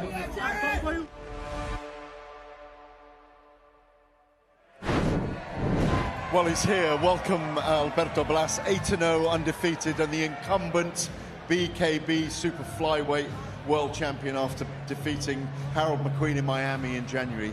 Are you back in training already, and when are you going to fight next? Hey, always, thank you BKB for every opportunity. Always I'm training, always I'm focused, and I'm ready to go again. You could go tonight, couldn't you? I know. I'm ready, I see a couple of new signs, and I'm ready. Called Vargas, yeah? Yeah, I want to Vargas. Hey, Vargas, I know you're here. I know you see me. Let's make it happen. I know you good fight. And the great bare-knuckle, Let's make it happen. We might get you in the trigon with him after Grant and Barnard. But what is it about the Cuban fighters? You, Gustavo Trujillo, the heavyweight champion, Leu-Pierre Ramirez, the featherweight champion, all undefeated, all Cuban. What is it? Is there something in the water, in the blood? What is it? Hey, the Cuban is coming on the blood. The The Cuban always fighting. The Cuban want to be the great or the best in every sport, And Cuban people are the best. The best. Is Cuban boxing perfect for the transition into BKB bare-knuckle boxing as well, then? Maybe no, I'm coming from wrestling, I'm not coming from boxing. And you already see me. I have power, I'm fast, I'm speed, and I'm the best bare-knuckle in 130 and 135. So you've got an eye on the co-main event tonight then between lightweight champion Jarod Grant and the challenger Jon Barnard. Do you want to fight Grant, or if not, the winner? I want big name. No more running. Everybody know I'm the best 135 in the world. I'm the number 1 135 in the world. I'm the best 130 in the world. No more running. Wherever's coming for me, I'm ready. Vargas, Gamboa, I don't care nobody. I'm ready for fight everybody. That's what we say about BKB bare-knuckle. We have the very best roster and the very best fighters in the world. You want to be a multi-weight world champion, don't Everybody you? know. Already I'm 2-time world champion, 2-time division champion. But I don't want to only be like that. I want to be the best bare-knuckle and the great bare-knuckle in the world, I want to go 140. I want to go 145. Time after time. I'm going to destroy everybody. Everybody know. I'm me. I'm the great bare-knuckle in the world. You are one of the greatest in the world. Thanks, champ.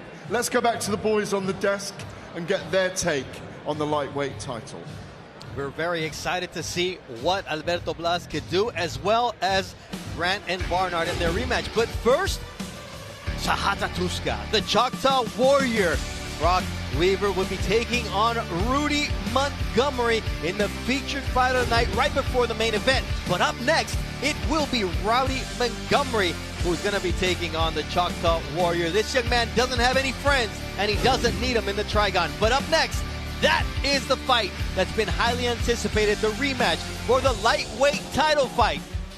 From last November, Jarod Grant, Jon Barnard, they both promised this fight will not end in an eye poke, it'll end in a knockout.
Well, we've been around Jon Barnard and Jarod Grant all week, Danielle. There's an intense rivalry. What are you made of it? It is. These two do not like each other. It is a real beef that we're about to see unfold in the Trigon right now, Gareth.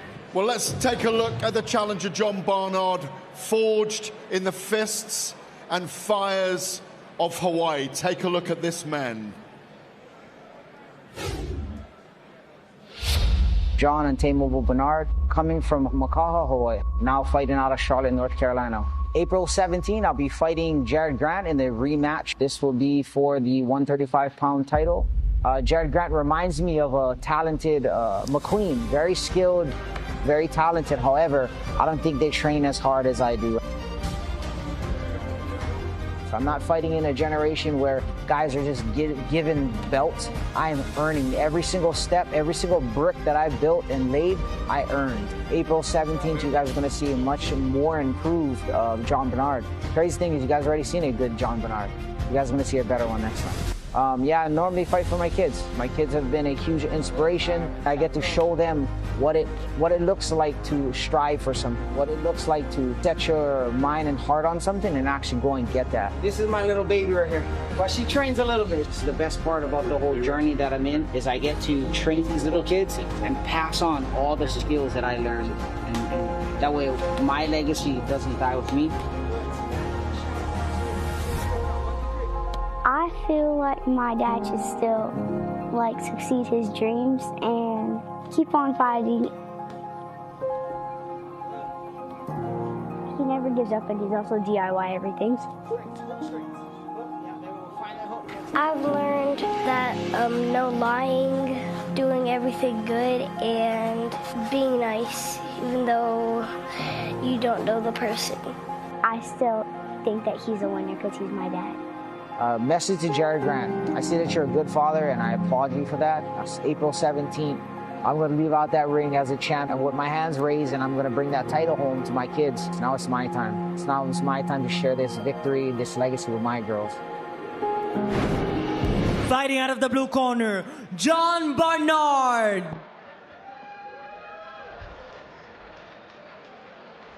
They call him untamable, and Jon Barnard wants to take the belt back home to Hawaii, and more importantly, to his daughters, Amaya, who's 14, Aliana, who's 10, and Aria, who is 7. This man holds a bachelor's degree. He doesn't need to fight, but he loves to fight because he wants to leave a legacy for his kids beyond college. And we'll see what he's able to do in the second opportunity against the same man, Jarod Grant. This is his third shot at a belt, Paulie. He fought at 140, but he was giving up a lot of size, and Gigliotti ended up beating him. He was getting beat up. He was cut. He had been dropped against Jarod Grant, but he thinks he was starting to heat up in that fight. Yeah, you know, again, the perception of the fight is different on both sides. We'll see tonight because for me tonight, there's no feel-out process. These guys already know each other. So, you know, I believe when the first round bell starts, these guys already going to know what to do, and then they're going to get right to it. There's not going to be no feel-out. These typically they're technical fighters, but this might start fast tonight. We'll see.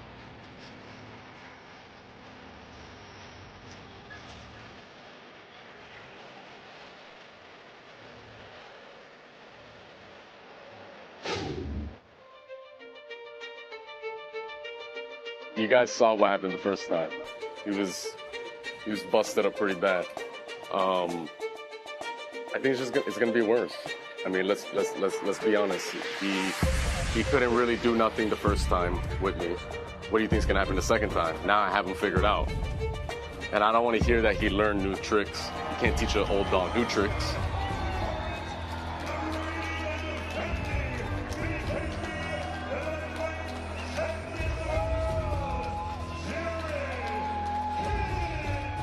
My name is Jarod Grant. I'm from Broward County, Florida. Why do I fight? I didn't grow up with much. I mean, my parents didn't have much to give me and my brothers. I dropped out of high school. I wanted to, you know, find something more to do with my life. You know, I didn't want to be like the average person. I didn't want to get a 9-to-5 job. I wanted to go do something great with my life. And boxing always caught my interest. I just didn't know it was going to be bare-knuckle boxing. What motivates me to fight? You're looking at him right here. my son, providing for him. What motivated me to fight in the beginning, I want to be something great. I wanted the money, I wanted the fame on it. And then when I had him, everything changed. Now I want to be an inspiration to him. I want to be a good role model, a good father. I want him to be able to grow up and continue to look up to me. So he's my everything. He's the reason for my everything. I used to be nervous when my first fight and stuff like that. Now, it's straight business. I'm here to win. I'm here to keep my title. When I go in there, I'm going in there to hurt somebody. I'm going there with bad intentions every time. I'm very respectful and humble, but when I get in there, I'm trying to hurt you. That person standing across the ring, you got to put fear into their heart. That's the first thing. As soon as I look at them, I'm putting fear into their fucking heart, and then it's downhill from there. His opponent on the red corner, Jarod Grant.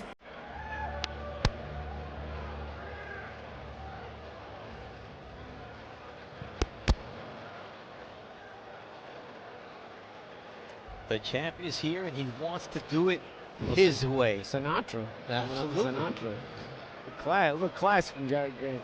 He is the BKB Lightweight World Champion. He says, look, I have no bitterness about the outcome the first time around. As a matter of fact, it's better for business. I get another easy night, another easy paycheck, and I don't overlook any fighter. Maybe Jon knows that this is a retirement fight, so he can be dangerous because he got nothing to lose. Yeah, and that's the thing. When a fighter with nothing to lose and his back to the wall can be dangerous. But Grant knows that again. Both these guys are really cerebral fighters. They're typically, their approach to fighting is to be thinking their way through it and setting up shots. They're not very wild, but they're not afraid to exchange as well, as we've seen in a lot of the action of their fights. I think tonight things may get started fast, like I said before. They've seen each other already, so there's not a lot to process. Yeah, Grant said, look, I figured him out already. I dropped him. I had him cut under both eyes. It's just a matter of time until I do it again. But you've been in rematches. What's different? I mean, you try to take what was positive out of the first fight for you, and then also look to make adjustments out of what was negative for you. Typically there's rematches because fights are competitive. So you look to take the positive out of it while working on negating any of the negative. And both of these guys are going to have different views on what was positive and negative, obviously, because both of them thought they were doing fine with the way the fight was going. So we'll see tonight. That first fight ended prematurely in the third round due to an eye poke suffered by Jon Barnard. Jarod Grant said, I think he looked for a way out. I left the belt around my waist, and I'm going to leave with that belt around my waist once again. Let's take a look at the tail of the tape, brought to you by Estrella Insurance. Don't pay more than you're paying right now for car insurance. And we see that Barnard is 9 years older. He's got a 1-inch reach advantage, but the height advantage goes to the champion, Jarod Grant. We're ready for our first of 2 world title fights. Beatriz Gales, it's all yours in the center of the Trigon. Ladies and gentlemen, this is the co-main event of the evening. Damas y caballeros, este es el evento coestelar de esta noche. 6 rounds of war in the lightweight division. The judges are David Bruce, David Braslow, and Eric Marlinsky. The referee in charge, Wayne Spinola. Introducing the blue corner in la esquina azul, wearing black. He tipped the scale at 133 pounds with a pro record of 4 victories, 4 by way of knockout and 1 defeat. Con un récord profesional de 4 victorias y solo 1 derrota. Fighting out of Makaha, Hawaii, Jon the Untamable Barnard!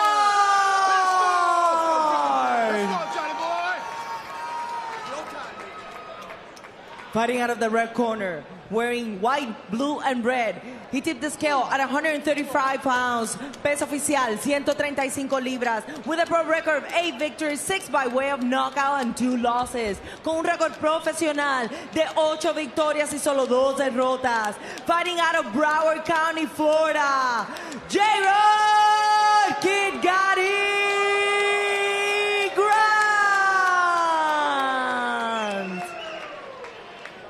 And he's got a fan in the stands, does Jarod Grant, his couple, romantic, significant other.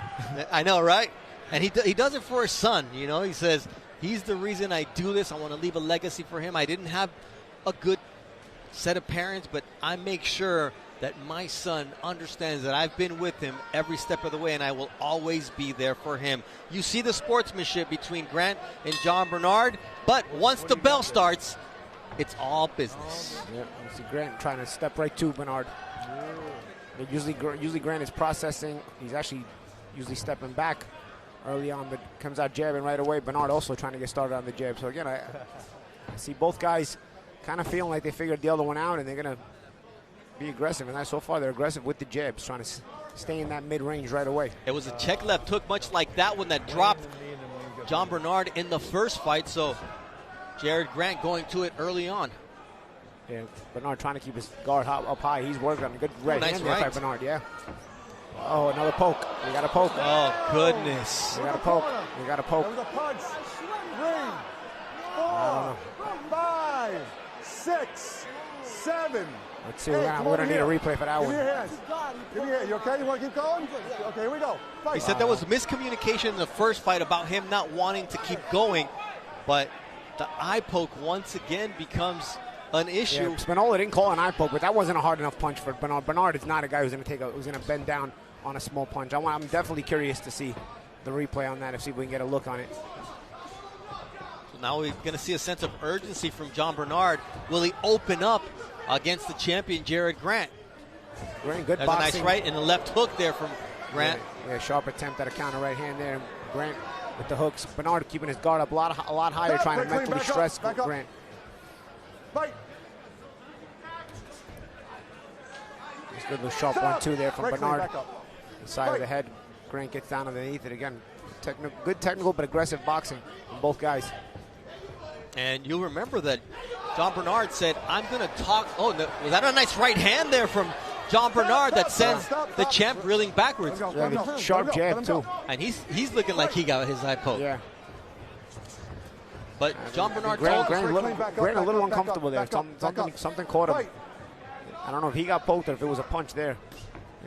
Sharp 1-2s tonight from Barnard. He's keeping his punches real short. Good counter. Oh, nice from combination from Grant. Get that forearm off him. Get that forearm off him. Paulie, we had talked with Jon Barnard about speaking with the referee to make him aware of those eye pokes, and obviously nothing happened. Barnard is starting out really aggressively, getting his head in the face there of Grant with that head control on the inside. Grant trying to counter there, and he lands a nice left hook on. But you see what Barnard is doing. He's holding his ground. He's blocking and holding his ground, and it's mentally stressing Grant. Work out. Your hands are free. Work out. A little dirty boxing here from Barnard, and he's not letting Grant get out of the way or create any range for himself. Nice body shot there from Jon Barnard. A good start for the challenger. Start for the challenger, but he's got a knockdown pointed against him. Otherwise, this would have probably been a 10-9 round from Barnard. Sometimes we got to take the moral victory, right? And the fact that, we'll take a look. I'm curious to see the replay, though. Very curious. Knockdown or not, you be the judge. Well, let's see if it's a poke, right? Yeah. Let's see. Oh, it was his own hand, right? It might have been his own hand. He parried it with his own hand. Yeah. Let's see here. This is the other one, right? That's a good jab there. That was a jab to the eye. I don't know. Yeah, that was just a jab to the eye. Which also will make you uncomfortable, mind you. I mean, you get a poke in the eye, it's uncomfortable, it's just illegal. But you get punched in the eye, it's uncomfortable, but it's legal. You know what's comfortable? The new gear. The new merch from BKB, right? Loving it. BKB bare-knuckle.com. Paulie Malinagi's already sporting his stuff, so yeah. Make sure you get yours. I like that gray hoodie. I got my eye on it. Yeah. Like my daughters. Little matte gray, you know? Yeah, my daughters, whenever my wife or I buy something, they'll be like, ooh, I call that. Yeah. You know? Paulie calls the gray hoodie. Yeah, I'm liking it. Let's see here the second round. This is, I'll tell you, interesting first round there. Yeah, very eventful. We had the eye poke that ended up being a knockdown. Oh, nice shot. Again, a sharp 1-2 from Barnard. I'll tell you, if ooh, nice combination there from the champ. Grant with a counter right hand. He's dangerous with it, but Barnard not really getting it clean. He's got his guard up high this time around. Oh, but he's cut now under the left eye. God, he's slinging those counter right hands. I'll tell you. I mean, Grant. The Gotti nickname, right? Yeah. Oh, there's a whole... Oh, big shot! And down goes the champion on his back! Will he get up in time, or will the belt be going back to Hawaii. He gets up at 9, but he's in no condition to continue. Jarod Grant, the Hawaiian, is gonna be the untamable champion. A new lightweight champ has been crowned in BKB. Jon Barnard, what a stoppage, what a KO. Came out of nowhere, overcomes the controversy of the first round, overcomes the momentum of the first fight that it seemed to be in Jarod Kid Gotti Grant's favor. What a knockdown, what a shot, what a knockout. And Grant essentially had the advantage on the inside. It looked like he was doing some good holding and hitting there, some good dirty boxing. But you know what? At the end of the day, that's Barnard's territory. You know, he comes from MMA, he comes from kickboxing, and he reversed it. And the shock knockout. Remember, Grant is the favorite here. I'm the champion. Shock knockout by Barnard. I want to see it. It was so quick on the inside, and it's gonna be uppercuts. They were both holding, hitting it. Oh, right hook! Wow, over the top. He got it over the top while Grant had the Muay Thai clinch. See, first, Barnard does a good job in the Muay Thai clinch here. Grant reversed the Muay Thai clinch. He does some good work, but doesn't have it under control the way he should. Again, that comes from it's not being your main asset, right? You're a boxer, not an MMA guy. Barnard reversed it. A shot to the temple ends this fight. We'll come back with the official time of the stoppage and an interview.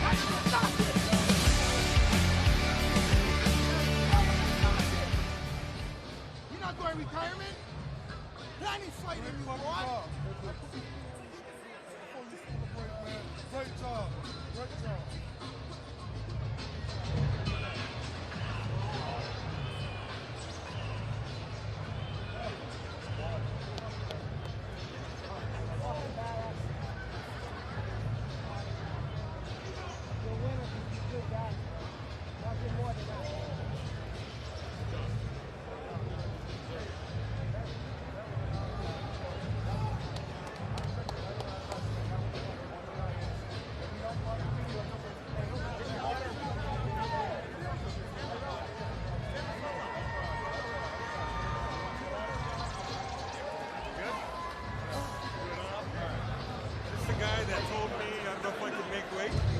Same guy?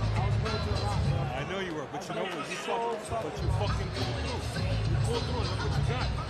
Right? It takes some fucking big balls to fucking do the right things and go through with your commitment. You did, and this is your reward. Thank you, bro.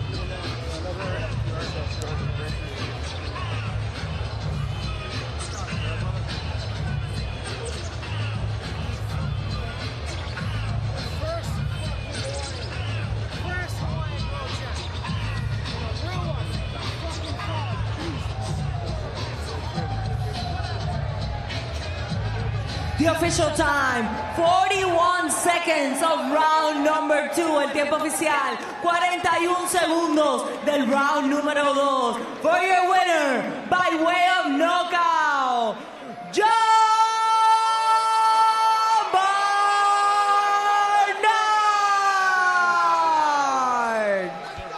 BKB has a new lightweight champion.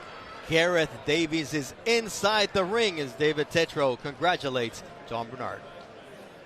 What an incredible right hook, come overhand right to knock him out. Yeah, no, one of the things that I learned from Jarod is that right hand is his favorite shot. And so I noticed that every time he pulls that right, he brings his whole body weight kind of tall. And I just came over at the top, you know. One of my coaches, my old coaches told me, keep throwing the jab, put a little pressure, very smart pressure, keep it in the center. My brother Chris is saying stay sharp, stay focused, and don't, you know, lose your focus.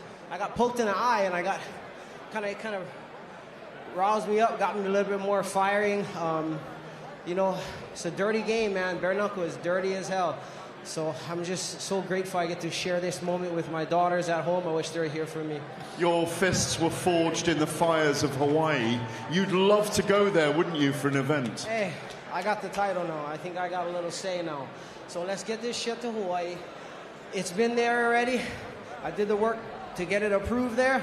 But let's bring the real bare knuckle championship there, man. We need to get it there. I don't want to take away from your moments, and you're holding the belt there, the lightweight belt, but the super flyweight champion is here as well, Alberto Blas. You've got something to say as well because you want to move weight divisions. Congratulations, champ. Congratulations. You know, I'm happy for your moment. It's your moment, you know, but everybody know who's the 135 champ. Everybody know who's the 135 champion in the world. You know, everybody know. Hey, I'm coming for you. You know I'm coming for you. You know, hey. The real champ is up there, baby. Only God. You know I'm close to God. You know I'm close to God. You know I'm close to God. You know I'm close to God. You know I'm close to God. You know I'm close to God. You know I'm close to God. You know I'm close to God. But I'm coming for you. Hang on a minute, gents, as well. There's an Amado Vargas that wants to come in on this as well. You want to fight these guys too? Man, everybody wants to fight me. I get it, you know. I got the young AP on the wrist. Everybody wants. As long as the money right, I'm down to fight anybody. I ain't no bitch. Listen, why are you talking like that, bro? Why are you talking like that? Listen, you know why I'm gonna fight you? Because I'm gonna destroy your face. You know, you never gonna see somebody like me. You know, and when you coming to me, you're gonna feel it. You're gonna feel it. His breath smell, man. His breath smell, man. Look, I'm down to fight anybody. Like I said, long as that paper right, I'm down to fight anybody. But as long as that paper right, I'm down to fight anybody. But keep working, champ. You're doing good. You have to work. You have to work. You know feeling. You're gonna feel my power. I never heard of you, bro, a day of my life. You know who I am, though. You know body. You know body.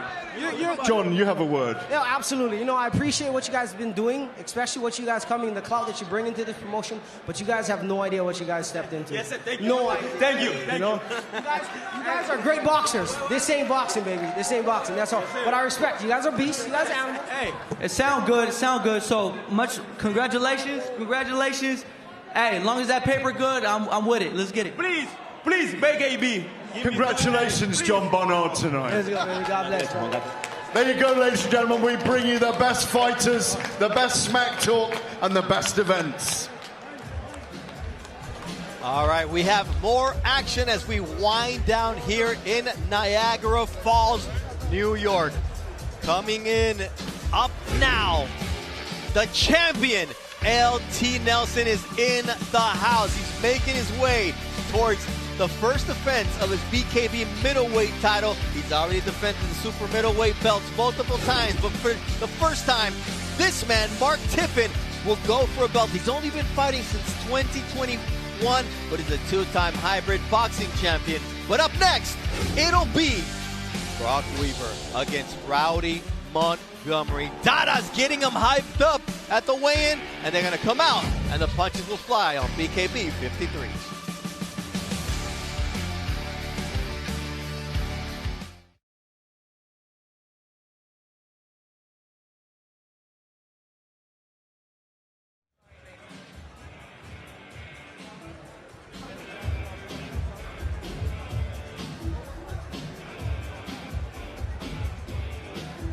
Fighting out of the blue corner, Rowdy Montgomery.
His opponent on the red corner, Brok Weaver.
The Seneca Resort and Casino in Niagara with the tail of the tape brought to you by BoxRec, the heartbeat of combat sports data.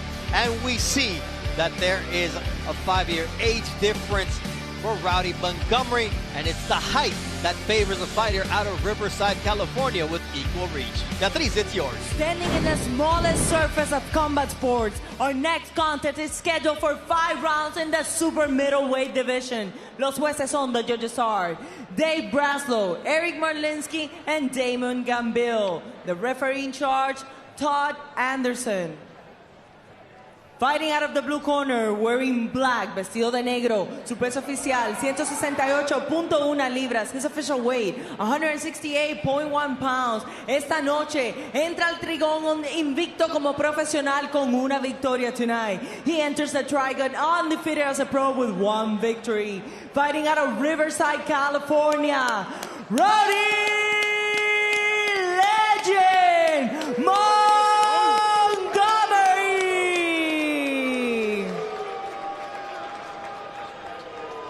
Introducing the red corner, la esquina roja, wearing white, black and brown, vestido de blanco, negro y rojo. Su peso oficial, 168.5 libras. His official weight, 168.5 pounds. Esta noche entra al trigón con una derrota tonight. He enters the Trigon with 1 defeat. Representing Alabama, Brok Chatatuska Weaver.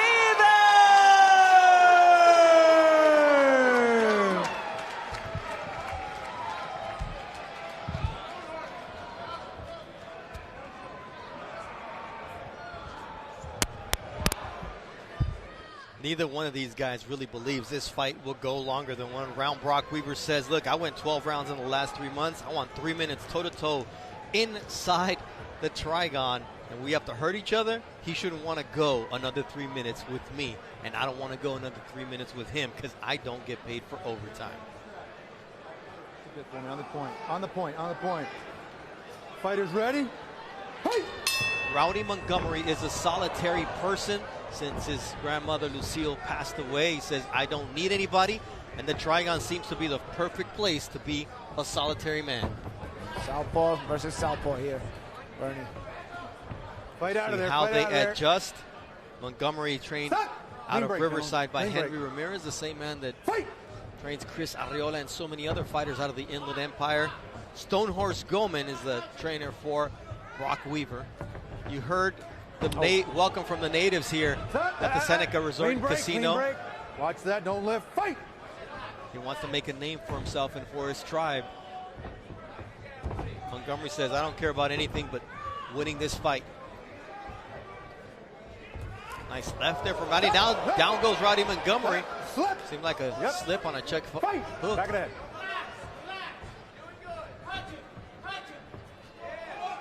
Little dirty boxing on the inside and hard Fight shot out of on the there, inside. yeah, Montgomery tried to get the best of it. Fight out of there. Nice right uppercut there from Brok Weaver. They're trying to find this space in there. Oh, Montgomery lands some good shots inside now. And I think Weaver's cut. Fight out I of think there. I saw a cut on the right eye. Short left hook there again from Montgomery, not giving anything away. Fight out of there. This fight is taking place in close quarters. Dirty boxing now from Weaver. Weaver's making it uncomfortable for Rowdy in Clean there. break. Clean break. Fight! No blood from the nose. Yeah, I thought I saw blood in the eye, but it doesn't look like there's any blood there. Brok Weaver, you remember how he looked at the weigh-in with the war paint. Well, now it's a different type of war paint applied by the fists of Rowdy Montgomery, as now he almost looks like he's going in for the takedown. Yeah. Seems like he's having a little trouble closing the drag gap the on the knockdown. boxing heavy Montgomery. And he ends up flying in and trying to almost spear. And trying to go to dirty boxing, transition to dirty boxing from there. Montgomery trying to set up punches off that boxing. Nice jab again. Also, it gets awkward when it's southpaw versus southpaw as well. Yeah, like looking in the mirror, right?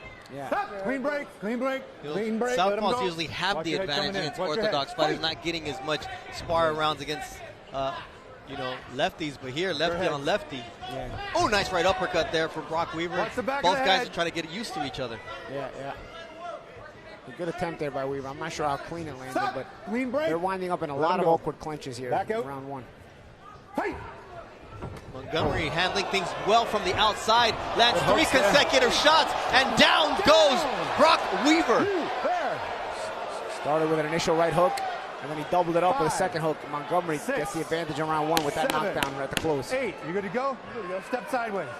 Fighter, turn. Fight! Weaver said he didn't want to go more than one. Good He's job, going to have gentlemen. to. Good job. Tough fight early on between two southpaws, and at the end, it's Rowdy legend Montgomery who gets the best of Brok Weaver, sending him to the canvas. Hey, you mentioned Phil LoGreco, my Phil man. LoGreco here. Former WBA welterweight title challenger. Hey, who's that? That's Lucas Body, number 2 WBA ranked contender. LoGreco, a couple pounds heavier than when he was fighting his career, I think. Aren't we all? Yeah, it's true. Come true. on. Good point. All right, here's a knockdown. Jerome Hatch was behind LoGreco there as well.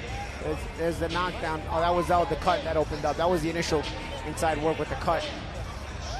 And the knockdown at the end. Initial right hook, and then Montgomery follows up, and there's a second right hook there. That's the one that finished the job. He was looking for more, but Weaver ends up going down to the canvas. So Weaver told us he wouldn't want to go more than 3 rounds, more than 3 minutes. Well, he's up for the second round after being knocked down in round 1. Let's see how he can change things around in round 2, Bernie. On the scratch. Back it up. Back it up. Toe up. Gentlemen, please watch your heads. Got it? Fighters ready? Hey! Round 2 of a scheduled 5-round fight. Brok Weaver against Rowdy Montgomery, and it's been Weaver who's down in round number 1. This is round 2 inside the Seneca Resort and Casino, and back to work is Rowdy Montgomery. What worked for him in the first round, now he's putting the work in the second. Yeah, he's setting everything up off the jab, and Weaver puts himself out of position. Again, his background is not boxing, so a lot of times he'll put himself out of position on Montgomery's jab, and it'll end up setting up other punches from Montgomery once Weaver's out of position. Yeah, Weaver's fought in UFC, Gamebred MMA, BKFC, all over the place. So Weaver looks a little bit overwhelmed here. He doesn't have really an answer. There, he was able to grab with dirty boxing, and that's his move there. That's what he was looking for, and he was able to find it. Yeah, Montgomery, though, did well to use his head to get out of those bad positions. Good job there by Montgomery. Clean break. Step out of there. Hey! And that's one of the hard parts for a guy who hasn't done it before, Paulie, is for him to be so agile and not get caught in an awkward spot. Now you see from the outside, that's where Montgomery does his damage. Yeah. So it's really a battle of two styles here. Weaver needs the fight on the inside. He needs that Muay Thai hold. While Montgomery needs that mid-range to make his shots count. But Montgomery does do some decent work on the inside there. And Weaver being a little lazy on the inside for me. This is where he's got to make it count. And maybe it's Montgomery making him think about when he lets his hands go even on the inside. There's always something coming back from Montgomery. There's a nice long left that, Weaver was able to move just out of the way so it didn't land cleanly. Yeah, Montgomery's trying to come over the top of it. Trying to come over the top of Brok Weaver's jab there with his left hand. Fight! You can't let him load up like that and walk into it.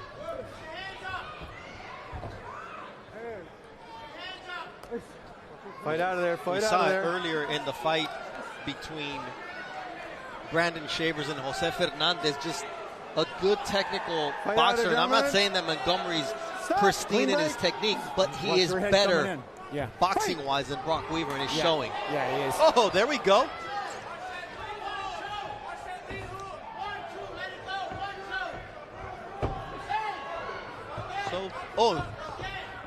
Missed there by Weaver, and he falls back. That's the thing about being out of position. You see, he misses, and then he goes straight back like that. He's lucky that Montgomery wasn't able to use his length to get to him in those bad spots. These hooks are landing that one, though. There it goes again, and as soon as he lands the hooks, he goes down. Courtesy of the hooks. Montgomery's Weaver's just not seeing those right hooks from the southpaw stance of Montgomery. 8, you good? One step. Ready to fight? Fight! That's a second knockdown suffered by Brok Weaver. Another body shot there from Montgomery, who's having a good performance. Thank you, gentlemen. 2 rounds, 2 knockdowns. And Brok Weaver's going back to his corner. He's going to have to look for answers to what he needs to change to stem the tide. Of course, now he's down 4 points on the cards to 2-10 rounds. He only got 3 rounds left, so he's got a lot of making up to do. Rowdy Montgomery, his face seems to be holding up pretty well so far. He says it's a headbutt that caused the inflammation. Henry Ramirez telling him stick and post. Jerome Hatch, former BKB Cruiserweight champion. Had a big rivalry with Marco Martignac. Those were some good fights. There's that right hook that started the knockdown sequence. Yeah, and again, the same thing. It's been Weaver's kryptonite. It's been the right hook of Montgomery. The hook from the southpaw stance.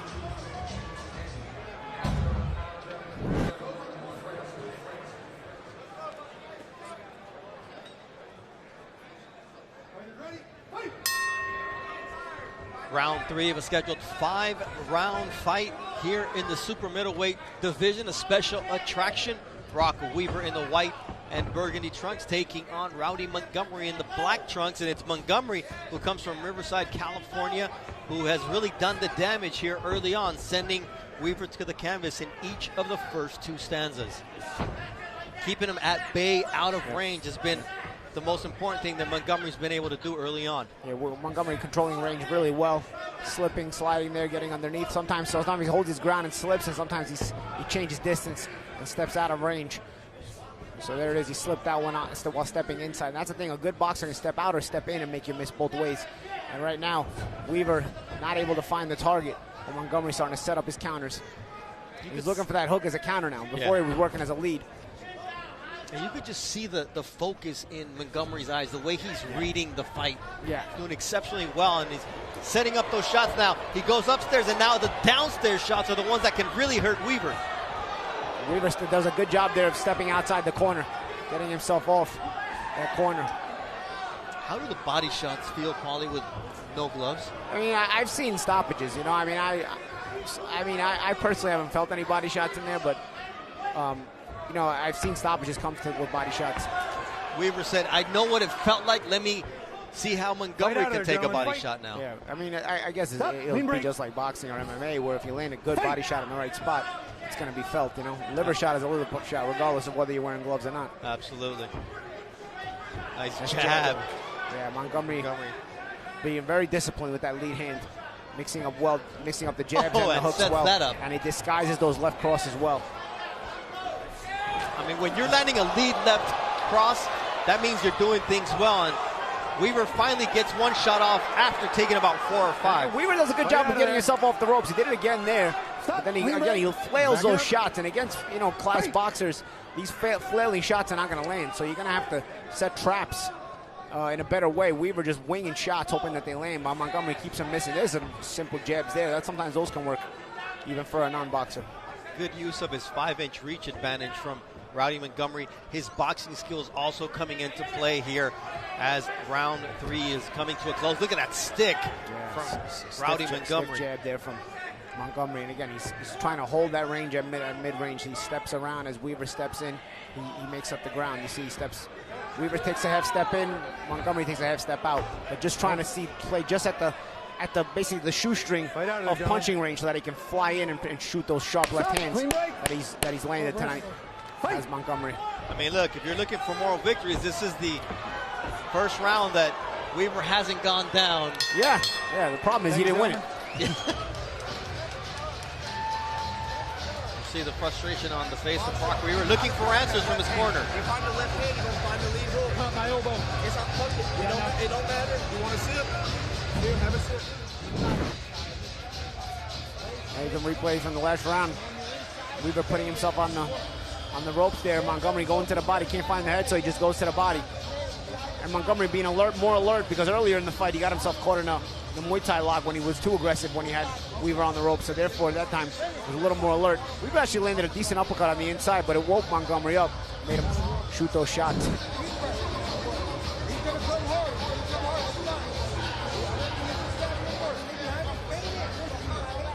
Keep him going back. You're doing good when you're going forward. When you're doing that. Finish this. On the scratch with your toe, on the scratch with your toe. We're getting in deep water, gentlemen. Please respect my break. Understood? Fighters ready? Fight! Let's see what kind of answers Brok Weaver has to the boxing skill and the length that Rowdy Montgomery has been able to use to his advantage during these first 3 rounds. I'll tell you, sometimes you hear things in the fighter meeting, and then the fight winds up a completely different way. Montgomery wanted this fight to be a toe-to-toe war for 3 minutes to where neither guy could go any further. But, I mean, not Montgomery. Weaver had said that, sorry. And Montgomery has made sure it has not been that kind of fight. It's been a technical fight that he has actually dominated. Let's fight. We were trying to fight, but Montgomery is, has made sure it's a matter of skill and not a matter of will. And sometimes when you see the desperation, you bring your opponent to the fight you want. Yeah. And even though Weaver thinks that's the fight he wants, it's actually what Rowdy wants. Yeah, because the more desperate Weaver gets, the more shots he's going to run into. So, especially for a guy like Montgomery, who sets boxing traps. So good body shot there again from Montgomery. Montgomery just so calm and poised. He says, after everything I've been through outside of the ropes, being in here is my calm space, the place where I'm in control. Yeah, and that's the thing. Sometimes when you're in there, you can't think of any distraction. Ooh, nice right hook. Both fighters land. Best shot that Brok Weaver has connected all night long. Can he sustain it? He has a minute and a half plus to change the tide of this fight. Both guys landed the hook, but seems like Weaver got the better of it there, that exchange. How can he capitalize? Will he make a mistake in front of Montgomery?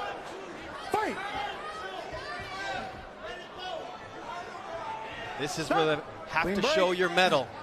Here we go, gents. Fight! But you also have to show your intelligence, your IQ. It's not always about heart and brawn. Yeah. And in this situation, you get too macho with Weaver and you give him a chance to land those big shots as Weaver did this round. And that was a beautiful right uppercut from Montgomery. Yeah, Montgomery's been sneaky with those uppercuts. There it is again. There it goes again. This time it was a left uppercut. He's actually made the adjustment. Big shot! And down goes Brok Weaver for the 3rd time this fight. And now he's cut. And that was a sharp left cross. It's a shot that has landed tonight, but that one landed extra clean. One step. Hands up. So clean that it busted up. Brok Weaver, the crowd is on its feet. They're happy, and they're trying to get the Choctaw Warrior something positive to think about. And here he goes. He's aggressive. He's going all out, but his hands are down, Paulie. Yeah, he's kind of flailing, and he's got to be careful not to walk into another counter. Like he did there. 10 seconds left. This is going to be crucial time for Brok Weaver to try to regain his balance, and he might be better off just walking back towards his corner, not taking another shot. Good job, boys. Good job. Thank you. 3 knockdowns suffered by Brok Weaver so far. And he just looks at the camera because he's tough as nails. I tell you, this crowd is keeping him in the fight, though. You know, they've been very supportive of him. You know, he's we're obviously on an Indian reservation, and Weaver also, you know, a Native American. So he's got a lot of support here. I think they're keeping him in the fight. And he trains up here as well. His corner is basically trying to let him know that you got to basically go after him now.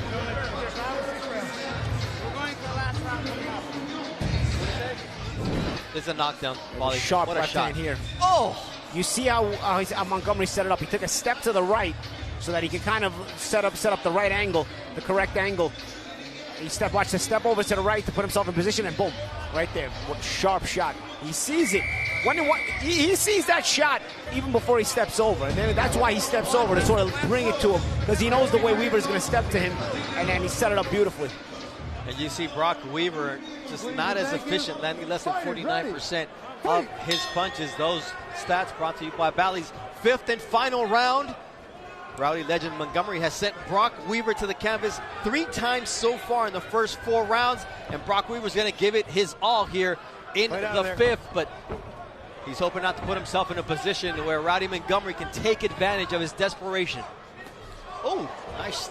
Both of them land again, and this time it was Weaver who gets the better of it. Keep going. Fight out of there. Sorry, when they land at the same time, Weaver is clean break. Let's not hold Weaver does a good job. In that. Fight. Short on the inside, and then a right uppercut from Montgomery. I don't know what this ref is a little bit with too much of the boxing rules on the inside. You're allowed to do arm control on the inside. You know, the wrist holding is part of the arm control in the dirty boxing. He's warning them for it. Nice jab to the body from Rowdy Montgomery. I think the biggest difference here has been Brok Weaver's the same Brok Weaver we saw in round 1, and just the different dimensions to Rowdy Montgomery's games have made a difference. He's been able to, you know, fight at short distance, fight at long distance, set traps, use feints. Weaver's sort of been a mummy coming forward, and at times it's worked, but it's been easy to time him. And at times he's been timed very hard. Stop, clean break. Fight. This is where you see the difference in a seasoned boxer coming into the bare knuckle fighting, and just when they have different kinks to their game, all of a sudden they have different things they can go to.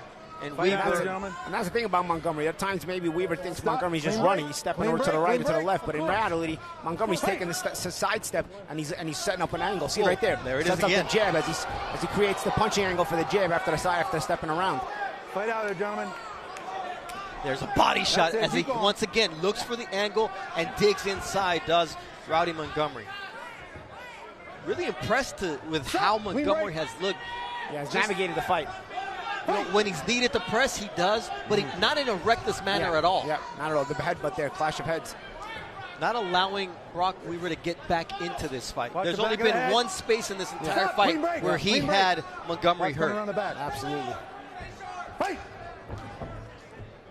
And Montgomery might be getting tired a little bit. Yeah. I mean, I think they're coming to the close of the fight. I think Montgomery realized he's won the fight if he can just get to the finish line. I think that's what he's trying to do now. Let's do this, gentlemen. Fight. Fight out of that. Last 20 seconds of this 5th and final round, and Montgomery and Weaver are going to hug it out. I think neither one guy has much left. Yeah. Here we go. Neutralizing. And a good left hand there by Montgomery.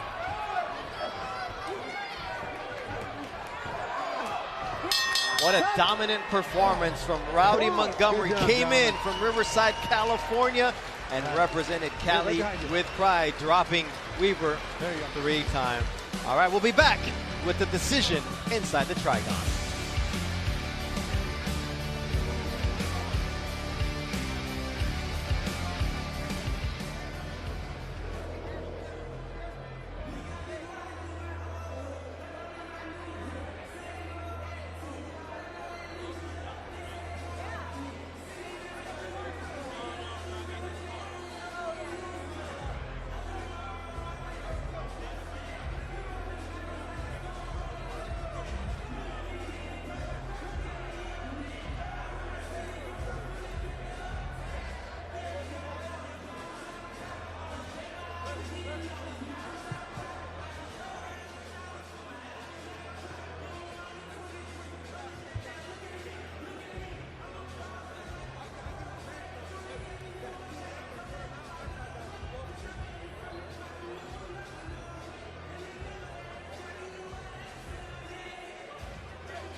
it. I'll read it from there if you want. You don't need to write it. I'll read it from the...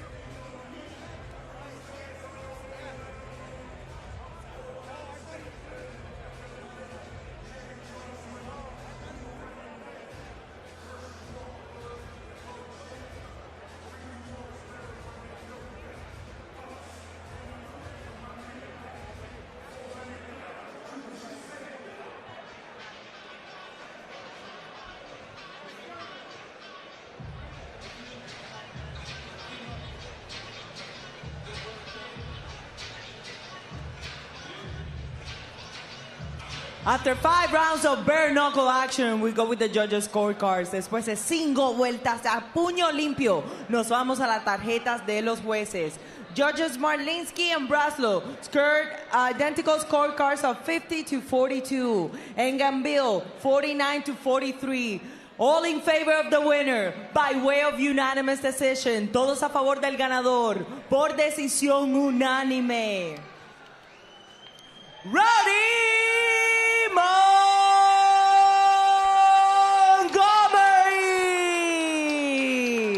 It was almost a clean sweep for Rowdy Montgomery against Brok Weaver. What a performance for the fighter out of Riverside, California. Says, I'm a loner, but that's all I need when I'm in the ring. But you know who's not alone?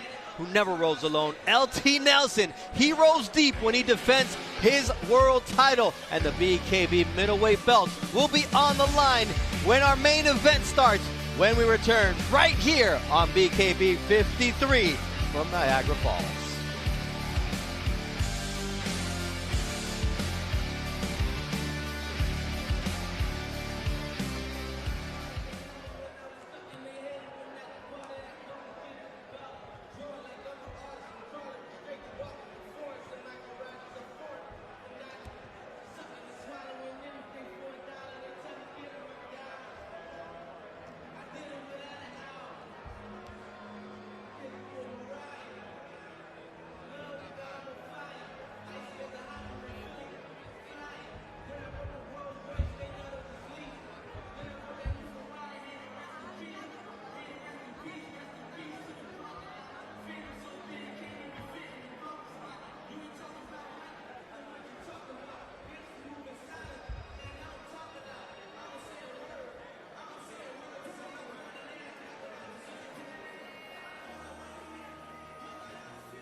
We were fishing, me and my pal, Jamie.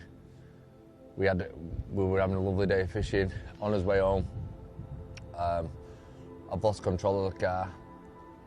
I've ended up hitting a tree. And sadly, Jamie, one of my best friends, passed away. I wasn't under influence of any alcohol or drugs. It was just a freak accident. This is the reason why I'm doing this bare-knuckle fighting. I thought this is what I need. So now I don't take any type of medication. BKB have helped me out big time by letting me have my medication. No, phases me in that because the bleed, same as me. What is the worst that could happen? Get knocked out. It was not going to be the first ever time. It's not going to be the last. I enjoy risking that. So nothing like that's going to hurt me. Yeah, this is the octagon. I've had a few straighteners in here. Anyone had a problem with anyone. We was getting here. All the state would be out, circling this area. All gates would be shut. So he'd be having a straightener. First person to walk out these gates lost. I'm not scared of no one. A fight's a fight. What's worse can happen? Get knocked out. It's happened before. I'm not bothered. It doesn't hurt, does it? You can't feel no.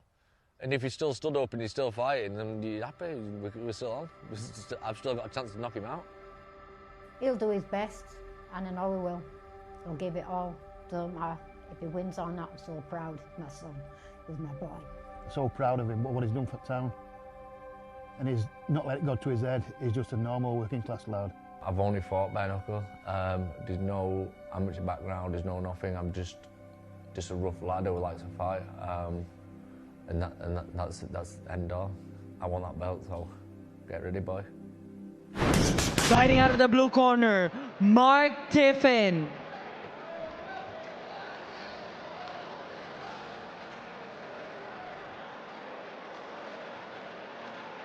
Mark Tiffin started fighting, as you heard, with the tragedy of his friend who passed away when they had a car accident immediately following a fishing trip. He said there was nothing wrong in terms of drinking or anything. It was just a freak accident, but it weighed so heavy on him. He had PTSD. He was on painkillers. It really took him into a dark place. And in 2021, he stepped into a gym and fighting changed his life.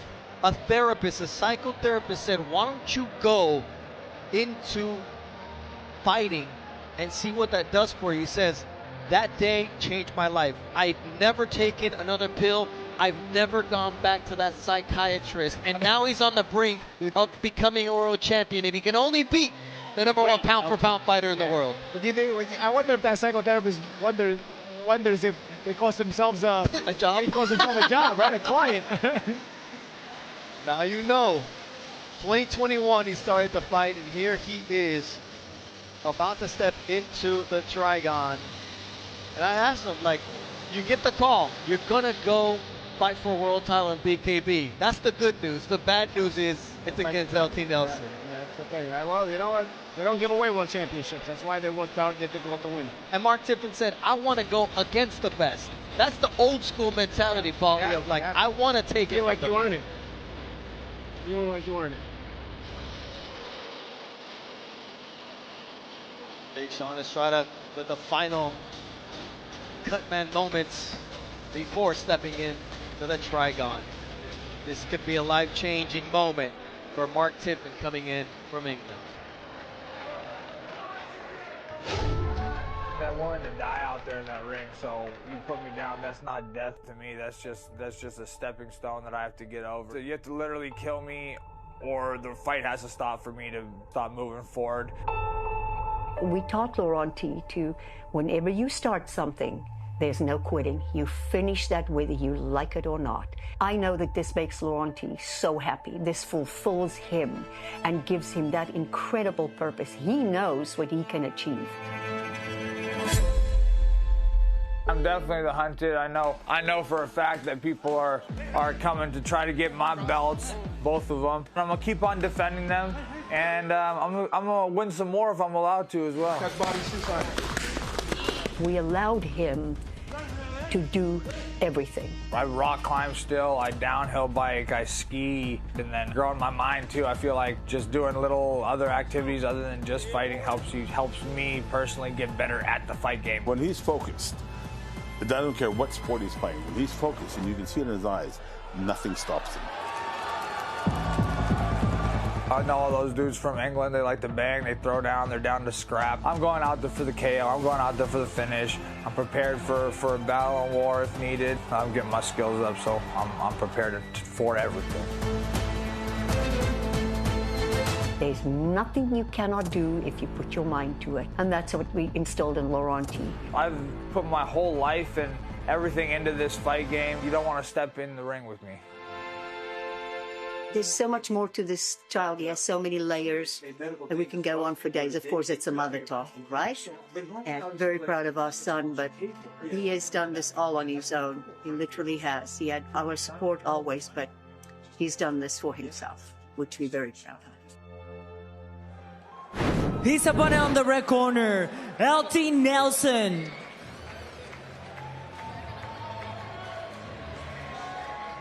Duran T. Nelson out of South Africa, fighting out of Broken Arrow, Oklahoma.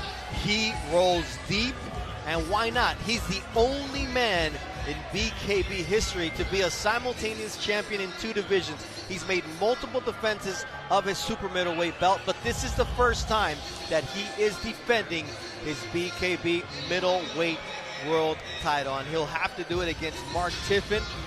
This is his moment. This is where Smash does his best work. Yeah. Oh, yeah. He's a difficult guy to deal with. He brings a tumultuous pace. The more you hit him, you think you're going to get rid of him.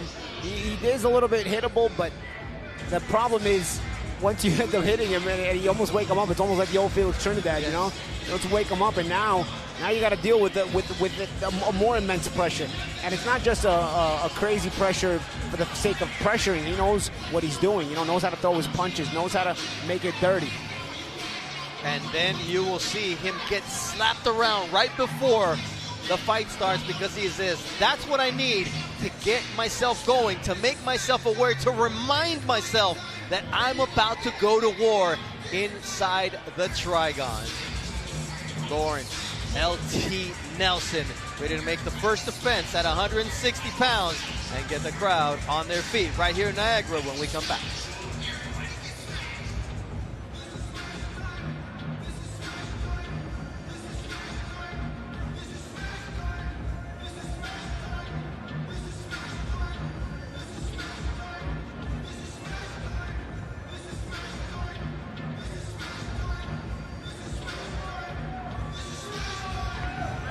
LT Nelson walks into smash time by Keith Klassen. It's always smash time for BKB Boxing as we take a look at tonight's Tale of the Tape, brought to you by BoxRec. Bare-knuckle boxing's official record keeper. Well, you'll see that both fighters are 35 years old. A 3-inch height advantage for LT Nelson and 3.5 inches in reach for the champion. Beatriz Galiz, it's all yours. Ladies and gentlemen, this is the main event of the evening. Damas y caballeros, este es el evento estelar de esta noche. 6 rounds of violence in the middleweight division. Los jueces son, the judges are Eric Merlinski, Damon Gambil, and David Bruce. Referee in charge, Wayne Spinola. Fighting out of the blue corner, wearing white and red, vestido de blanco y rojo. He weighed in at 159.2 pounds with a pro record of 5 victories, 4 by way of knockout and 2 losses. Con un récord profesional de 5 victorias y 2 derrotas. Fighting out of Nottingham, England, Mark Tiffin. Is the beautiful Emily. She's here with Mark Tiffin supporting him. Introducing the red corner, la esquina roja, wearing red and blue, vestido de rojo y azul. He weighed in at 159.2 pounds with a pro record of 8 victories, 1 defeat, and 1 no contest. From Broken Arrow, Oklahoma, LT Smash Nelson! There you see Mama Smash, Rosemary, and Trevor, her father, is somewhere nearby as well. They always roll deep with LT Nelson supporting him in anything he does. And the 2 men who are going to fight it out in the center of the Trigon are ready to go. LT Nelson making the first defense of this belt. Mark Tiffin looking to become a champion for the first time in BKB. And here we go, Bernardo Osuna alongside Paulie Malignaggi, the Magic Man, for a world title shot. Mark Tiffin from England. I'm a little bit confused, Bernie, because he's got the NY symbol like it's shaped like the Yankee symbol, but it's orange like the Mets colors. So I'm not sure if it's a Yankees or Mets love that he's showing on the shorts. You, as a New Yorker, would figure that out, right? Oh, and there goes LT Nelson early on. And that's what I mean. LT does tend to go down early. That's the only problem, but you got to still brace yourself once you knock him down. Come back to me. Give me your hands. You ready? All right, so Mark Tiffin proving he belongs. How will LT react? His legs don't look fully steady yet. And a great left hook there from TNT Tiffin. Oh, and now it's Tiffin that goes down. And we ask, how does he react? Exactly how he always does. Exactly. I tell you, LT is dangerous after you knock him down. I mean, he's dangerous all the time, but he's dangerous when you knock him down. I've seen it. I've been working at BKB long enough that I've seen this play out several times. Now it's again Mark Tiffin gets caught with the uppercut. It's not going to be counted as a knockdown. You see now LT starting to look for that grab, look for that Muay Thai hold, which he's very good at. Oh, left hook once again, and Tiffin is on queer legs again. And that's one thing about LT. He can punch. When he lands, his name isn't Smash for no reason. Stop. Back up. Both Tiffin's legs don't look good. Tiffin's legs don't look good either. There it is to the temple, left hook, and you see the legs, how they buckled, and he may not get up. Yeah, that's why he's smashed. LT telling him stay down. LT cut.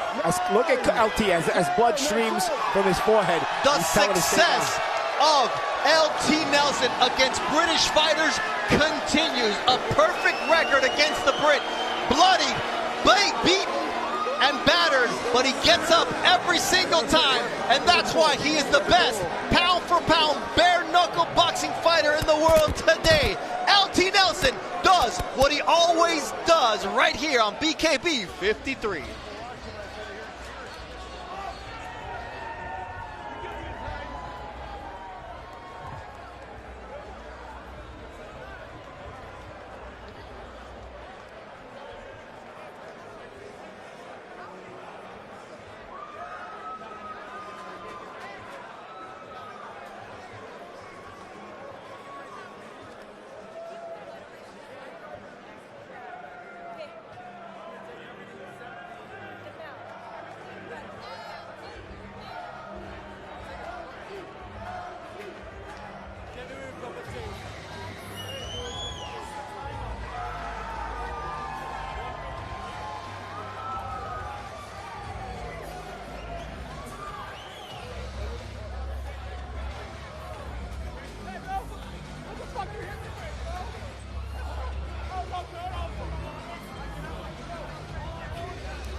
Ladies and gentlemen, referee Wayne Spinola stops this contest at 1 minute and 53 seconds of round number 1. For your winner, by knockout, el ganador por knockout, Mark Tiffin! Huge win for LT Nelson. LT Nelson! There we go. Got to make sure LT walks out of there with the belt. He earned it after going down, and, you know, Mark Tiffin, you got to show heart. He dropped LT, but then he said, I've never been hit like that before.